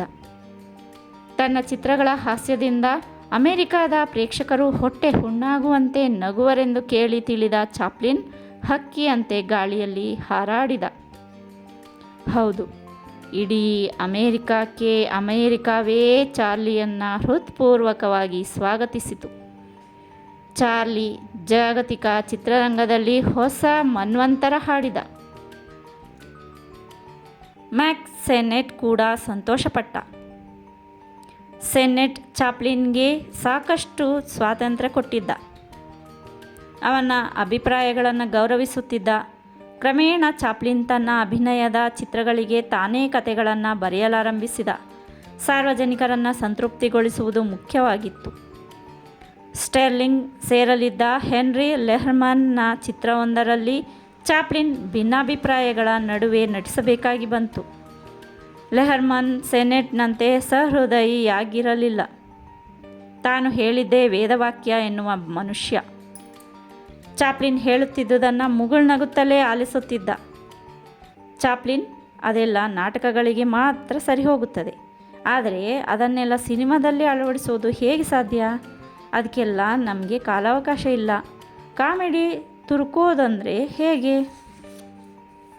ಲೆಹರ್ಮನ್ ಮಾತುಗಳನ್ನು ಚಾಪ್ಲಿನ್ ಒಪ್ಪುವುದು ಸಾಧ್ಯವಿರಲಿಲ್ಲ. ಹಾಸ್ಯವೆಂದರೆ ಹಾಸ್ಯ, ಅದು ಸಿನಿಮಾ ಆಗಿರಲಿ, ಥಿಯೇಟರ್ ಆಗಿರಲಿ ಎಂದು ನಿಷ್ಠುರವಾಗಿ ವಾದಿಸುತ್ತಿದ್ದುದಕ್ಕೆ ಲೆಹರ್ಮನ್ ಸರಿಯಾದ ಸಮಾಧಾನ ಕೊಡದೆ ಅಸಂಬದ್ಧ ಪ್ರಲಾಪ ಮಾಡುತ್ತಿದ್ದ. ಇಲ್ಲಿಯವರೆಗೆ ಕೀಸ್ಟೋನ್ ಕಂಪನಿ ಏನು ಮಾಡಿದ್ದಾರೋ ಅದೇ ಪರಂಪರೆಯನ್ನು ತಾವೆಲ್ಲ ಮುಂದುವರಿಸಿಕೊಂಡು ಹೋಗಬೇಕೆನ್ನುವುದು ಅವನ ತರ್ಕವಾಗಿತ್ತು. ತಾನು ಹೇಳಿದಂತೆ ಪ್ರತಿಯೊಂದು ನಡೆಯಬೇಕೆಂದು ನಿರಂಕುಶತ್ವದಿಂದ ಬಯಸುತ್ತಿದ್ದ. ಹಾಸ್ಯ ಎಂದರೆ ಕಪಿಚೇಷ್ಟೆ ಎಂದೇ ಭಾವಿಸಿದ್ದ ಲೆಹರ್ಮನ್ ಎಂಬ ಪ್ರವಾಹದ ವಿರುದ್ಧ ಛಲದಂಕ ಮಲ್ಲ ಚಾಪ್ಲಿನ್ ಈಜದೆ ಇರುತ್ತಿರಲಿಲ್ಲ. ತಾನೆಂದುಕೊಂಡಂತೆ ಶೂಟಿಂಗ್ ಆಗುವವರೆಗೆ ಬಿಡುತ್ತಿರಲಿಲ್ಲ. ಆದರೆ ಸಮಯ ಸಾಧಕ ಲೆಹರ್ಮನ್ ಸಂಕಲನ ಕಾರ್ಯದಲ್ಲಿ ಚಾಪ್ಲಿನ್ ಮುಖ್ಯ ಎಂದು ಭಾವಿಸುತ್ತಿರುತ್ತಿದ್ದ ದೃಶ್ಯಗಳನ್ನು ಕಟ್ ಮಾಡಿ ಬಿಡುತ್ತಿದ್ದ. ಈ ಮೊಂಡು ಸ್ವಭಾವದ ಲೆಹರ್ಮನ್ ಸೆನೆಟ್ಗೆ ಚಾಪ್ಲಿನ್ ಬಗ್ಗೆ ಒಳ್ಳೆಯ ಅಭಿಪ್ರಾಯ ಹೇಳಲಿಲ್ಲ. ಲೆಹರ್ಮನ್ನ ಸಹವಾಸ ಮುಗಿಸಿಕೊಂಡ ನಂತರ ಚಾಪ್ಲಿನ್ 50ರ ಆಜುಬಾಜಿನಲ್ಲಿದ್ದ ನಿಕೋಲಸ್ ಎಂಬ ನಿರ್ದೇಶಕನ ಕೈಕೆಳಗೆ ಕೆಲಸ ಮಾಡಬೇಕಾಗಿ ಬಂತು. ಅವನೂ ಮೋಷನ್ ಪಿಕ್ಚರ್ಸ್ ಕಂಪನಿಗೆ ಒಂದೆರಡು ಚಿತ್ರ ತಯಾರಿಸಿ ಕೊಟ್ಟಂಥವನೇ. ಲೆಹರ್ಮನ್ನಂತೆ ಅವನೂ ಕೆಟ್ಟ ಹಠವಾದಿಯಾಗಿದ್ದ. ಚಾಪ್ಲಿನ್ ಹೇಳಿದ್ದನ್ನು ಆತ ಕೇಳಲು ಸಿದ್ಧನಿರುತ್ತಿರಲಿಲ್ಲ. ಇದನ್ನೆಲ್ಲ ಚರ್ಚಿಸೋದಕ್ಕೆ ಟೈಮ್ ಇಲ್ಲ ಎಂದು ಹೇಳಿಬಿಡುತ್ತಿದ್ದ. ಚಾಪ್ಲಿನ್ ಫೋರ್ಡ್ ಸ್ಟೆರ್ಲಿಂಗ್ರ ಥರ ಅಭಿನಯಿಸಬೇಕೆಂದು ಹಠ ಮಾಡುತ್ತಿದ್ದ. ಚಾಪ್ಲಿನ್ ಒಂದು ಹೆಜ್ಜೆ ಹಿಂದೆ ಸರಿಯುತ್ತಿರಲಿಲ್ಲ. ಇದರಿಂದ ಬೇಸತ್ತು ಅವನು, ಈ ನಾಯಿ ನನ್ನ ಮಗನ ಹತ್ತಿರ ಕೆಲಸ ಮಾಡೋಕ್ಕೆ ಸಾಧ್ಯವಿಲ್ಲ ಎಂದು ಕೈ ಚೆಲ್ಲುತ್ತಿದ್ದ. ಈ ನಡುವೆ ಸೆನೆಟ್ನ ನಿರ್ದೇಶನದಲ್ಲಿ ಚಾಪ್ಲಿನ್ ಮಾಬೆಲ್ಸ್ ಜೊತೆ ಸ್ಟ್ರೇಂಜ್ ಪ್ರೆಡಿಕ್ಮೆಂಟ್ ಎಂಬೊಂದು ಕಿರುಚಿತ್ರದಲ್ಲಿ ನಟಿಸಿದ. ಅದು ನಗರದ ಹಲವೆಡೆ ಬಿಡುಗಡೆಯಾಯಿತು. ಚಾಪ್ಲಿನ್ ಯಾರಿಗೂ ತಿಳಿಯದಂತೆ ಗುಟ್ಟಾಗಿ ಚಿತ್ರಮಂದಿರ ಪ್ರವೇಶಿಸಿ ಸಾಮಾನ್ಯ ಪ್ರೇಕ್ಷಕರ ನಡುವೆ ಕೂತು ಭಯದಿಂದ ತನ್ನ ಅಭಿನಯದ ಆ ಚಿತ್ರ ನೋಡಿದ. ಫ್ರೆಡ್ ಸ್ಟೆರ್ಲಿಂಗ್ ಅಭಿನಯದ ಚಿತ್ರ ನೋಡಿ ಗಹಗಹಿಸಿ ನಗುವಂತೆ ಯಾರೂ ಜೋರಾಗಿ ನಗುತ್ತಿರಲಿಲ್ಲ. ಒಂದು ರೀತಿ ತಣ್ಣಗಿನ ಮೌನ, ಮುಗುಳ್ನಗೆ ಧರಿಸಿ ಪ್ರೇಕ್ಷಕರು ಚಿತ್ರವನ್ನು ನೋಡಿದ್ದು ಅವನಿಗೆ ಇಷ್ಟವಾಯಿತು. ನಡುವೆ ನಗೆಯ ಅಲೆಗಳು ಕೇಳಿ ಬಂದದ್ದುಂಟು. ಚಿತ್ರದ ಕೊನೆಯ ಭಾಗವನ್ನಂತೂ ಪ್ರೇಕ್ಷಕರು ಸಾಕಷ್ಟು ನಕ್ಕು ಆಸ್ವಾದಿಸಿದರು. ಅವರು ಚಿತ್ರದ ಯಾವೊಬ್ಬ ಕಲಾವಿದನ ಪರವಾಗಿರದೆ ಇಡೀ ಚಿತ್ರವನ್ನು ಅವರು ಆನಂದಿಸಿದ್ದು ಕಂಡು ಚಾಪ್ಲಿನ್ಗೆ ಸಂತೋಷವಾಯಿತು. ಒಂದು ದಿನ ಸೆನೆಟ್, ಅವರೆಲ್ಲ ನಿನ್ನಿಂದ ಕೆಲಸ ತೆಗೆದುಕೊಳ್ಳೋಕ್ಕೆ ಇಷ್ಟಪಡ್ತಾ ಇಲ್ವಲ್ಲ ಚಾಪ್ಲಿನ್ ಎಂದು ಕೇಳಿದ. ಚಾಪ್ಲಿನ್ ಆತನ ಅಭಿಪ್ರಾಯವನ್ನು ನಿರಾಕರಿಸಿದ. ಒಂದು ಒಳ್ಳೆ ಚಿತ್ರ ನಿರ್ಮಾಣ ಆಗೋದು ಕೇವಲ ಒಬ್ಬ ವ್ಯಕ್ತಿಯಿಂದಲ್ಲವೆಂದು, ಎಲ್ಲರೂ ಪ್ರಾಮಾಣಿಕವಾಗಿ ಒಂದು ಒಳ್ಳೆಯ ಚಿತ್ರ ಮಾಡಲು ಪ್ರಯತ್ನಿಸಬೇಕೆಂದು, ಆ ದಿಶೆಯಲ್ಲಿ ತಾನೂ ಪ್ರಾಮಾಣಿಕವಾಗಿ ದುಡಿಯುತ್ತಿರುವೆನೆಂದು ಚಾಪ್ಲಿನ್ ವಿವರಿಸಿದ. ಅದರಿಂದ ಸೆನೆಟ್ಗೆ ಸಮಾಧಾನವಾಯಿತು. ಮರುದಿನ ಕೆಲಸ ಮಾಡುವಾಗ ನಿರ್ದೇಶಕ ನಿಕೋಲಸ್ಗೆ ಚಾಪ್ಲಿನ್ ಖಾರವಾಗಿಯೇ ಹೇಳಿದ, ನೋಡಿ ಸ್ವಾಮಿ, ನೀವು ಹೇಳಿದಂತೆ ಯಾವುದೇ ಎಕ್ಸ್ಟ್ರಾ ಆ್ಯಕ್ಟರ್ಗೆ $1-2 ಕೊಟ್ಟು ಕೆಲಸ ಮಾಡಿಸ್ಕೋಬಹುದು. ಇದಕ್ಕೆ ವಾರವೊಂದಕ್ಕೆ $150 ಸಂಭಾವನೆ ಪಡೆಯುತ್ತಿರೋ ನಾನೇ ಆಗಬೇಕೆಂತ ಏನಿಲ್ಲ. ಎಲ್ಲರಿಂದ ಪಾಪ್ ಎಂದು ತಮಾಷೆ ಮಾಡಿಕೊಳ್ಳುತ್ತಿದ್ದ ನಿಕೋಲಸ್ ಚಾಪ್ಲಿನ್ನ ಮಾತನ್ನು ಅಧಿಕ ಪ್ರಸಂಗತನವೆಂದೇ ಭಾವಿಸಿದ. 10 ವರ್ಷದಿಂದ ಈ ಫೀಲ್ಡ್ನಲ್ಲಿ ದುಡಿಯುತ್ತಿರೋ ನನಗೆ ಮೊನ್ನೆ ಬಂದ ಹುಡುಗನಾದ ನೀನು ಬುದ್ಧಿವಾದ ಹೇಳ್ತೀಯಲ್ಲ ಎಂದು ಮುಖ ಕೆಂಪಗೆ ಮಾಡಿಕೊಂಡೇ ಮಾತನಾಡಿದ. ಅವನ ಮರ್ಜಿಯಲ್ಲಿ ಬದುಕುತ್ತಿದ್ದ ಯಾವ ನಟನೂ ಚಾಪ್ಲಿನ್ನ ಬೆಂಬಲಕ್ಕೆ ಬರುತ್ತಿರಲಿಲ್ಲ. ಒಬ್ಬ ಹಿರಿಯ ನಟನಂತೂ, ಓಹೋ ಇವನು ಮಹಾ ಸರ್ವಜ್ಞ ಎಂದು ಗಟ್ಟಿಯಾಗಿಯೇ ಚಾಪ್ಲಿನ್ನನ್ನು ಹೀಯಾಳಿಸಿದ. ಚಾಪ್ಲಿನ್ ಲೆಹರ್ಮನ್ನಂತಹ ನಿರ್ದೇಶಕರ ಬಳಿ 5 ಚಿತ್ರಗಳನ್ನು ಮತ್ತು ಸ್ವಂತ ಉಸ್ತುವಾರಿಯಲ್ಲಿ 2 ಚಿಕ್ಕ ಪ್ರಹಸನಗಳನ್ನು ಪೂರೈಸಿದ. ಅವನ ಹಾಸ್ಯ ಪ್ರಸಂಗಗಳನ್ನು ಕಟುಕರು ಕಟ್ ಮಾಡಿ ಬಿಡುತ್ತಿದ್ದರು. ಆದ್ದರಿಂದ ಅವನು ಸಂಕಲನ ಕಾರ್ಯಕ್ಕೆ ಕೈ ಹಾಕಿದ. ತನ್ನ ಚಿತ್ರಗಳಿಗೆ ತಾನೇ ಕತೆ ಬರೆದು ನಿರ್ದೇಶಿಸಲು ನಿರ್ಧರಿಸಿ ತನ್ನ ಅಭಿಲಾಷೆಯನ್ನು ಸ್ಟುಡಿಯೋದ ಮಾಲೀಕರಿಗೆ ತಿಳಿಸಿದ. ಮಾಬೆಲ್ ನಾರ್ಮಂಡ್ ಅದೇ ತಾನೇ ನಿರ್ದೇಶನ ಕೆಲಸಕ್ಕೆ ಕೈ ಹಾಕಿದ್ದಳು.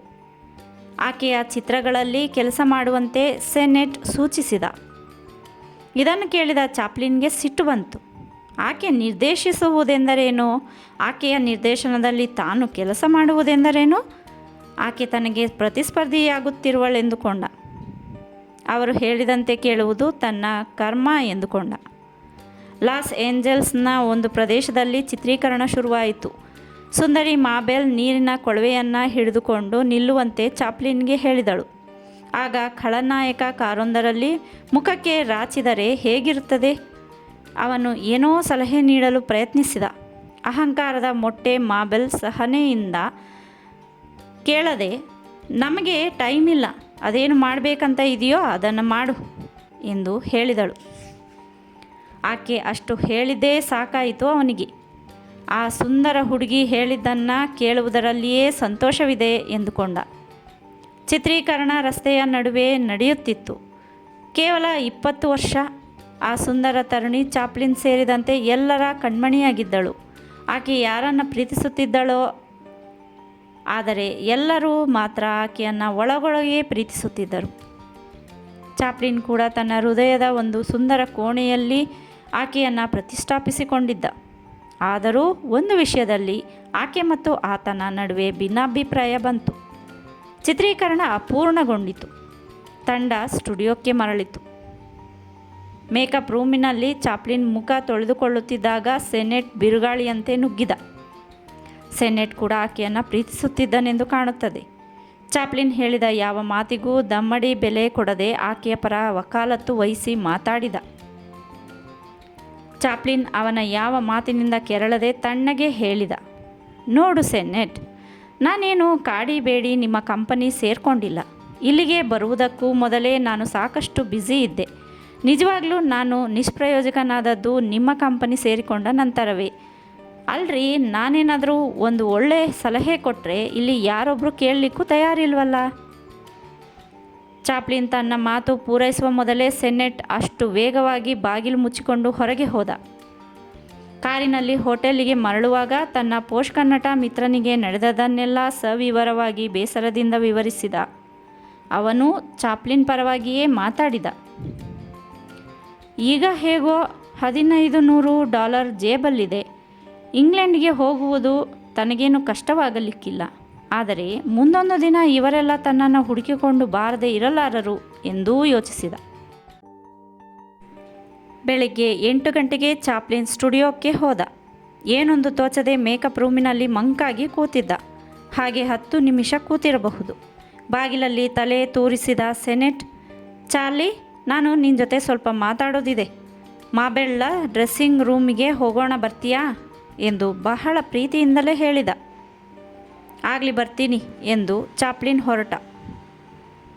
ಡ್ರೆಸ್ಸಿಂಗ್ ರೂಮ್ನಲ್ಲಿ ಮಾಬೆಲ್ ಇರಲಿಲ್ಲ. ಆಕೆ ಪ್ರೊಜೆಕ್ಷನ್ ರೂಮಿನಲ್ಲಿ ಚಿತ್ರದ ರಶಸ್ ನೋಡುತ್ತಿದ್ದಳು. ಸೆನೆಟ್ನೇ ಆತ್ಮೀಯತೆಯಿಂದ ಮಾತು ಆರಂಭಿಸಿದ. ಚಾಪ್ಲಿನ್, ಮಾಬೆಲ್ಗೆ ನೀನಂದರೆ ತುಂಬ ಇಷ್ಟ, ನಮ್ಮೆಲ್ಲರಿಗೂ ಸಹ.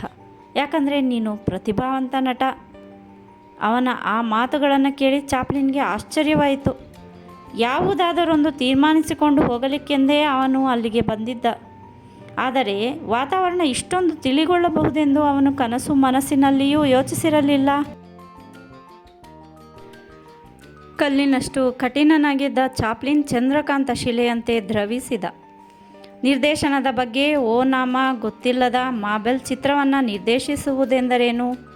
ಆಕೆ ಸಹ ಕಲಾವಿದರ ಒಳ್ಳೆಯ ಸಲಹೆಗಳನ್ನು ಗೌರವಿಸುವುದು ಬೇಡವೇ? ಅವನಿಗೆ ಪ್ರತಿಯಾಗಿ ಏನೂ ಹೇಳಲಿಲ್ಲ. ಅರ್ಥವಾಗದ ಸಂತೋಷ ಆವರಿಸಿತು. ಜೊತೆಗೆ ಒಂದು ರೀತಿಯ ಮುಜುಗರ.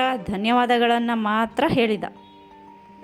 ನಡೆದದ್ದನ್ನೆಲ್ಲ ಮರೆತು ಬಿಟ್ಟು ದೊಡ್ಡ ಮನಸ್ಸಿನಿಂದ ಸಹಕರಿಸು ಚಾರ್ಲಿ ಎಂದು ಸೆನೆಟ್ ಆಪ್ಯಾಯಮಾನದಿಂದ ಹೆಗಲ ಮೇಲೆ ಕೈಯಿಟ್ಟು ಹೇಳಿದ. ನೀವು ನಿರ್ದೇಶನದ ಜವಾಬ್ದಾರಿಯನ್ನು ನನಗೆ ಬಿಟ್ಟರೆ ಈ ಸಮಸ್ಯೆ ಇರೋದಿಲ್ಲ ಎಂದು ನೇರವಾಗಿ ಕೇಳಿಯೇ ಬಿಟ್ಟ ಚಾಪ್ಲಿನ್. ಚಾಪ್ಲಿನ್ನಂಥ ಹೊಸಬರು ನಿರ್ದೇಶಿಸುವ ಚಿತ್ರಕ್ಕೆ ಹಣ ಹಾಕುವವರು ಯಾರು?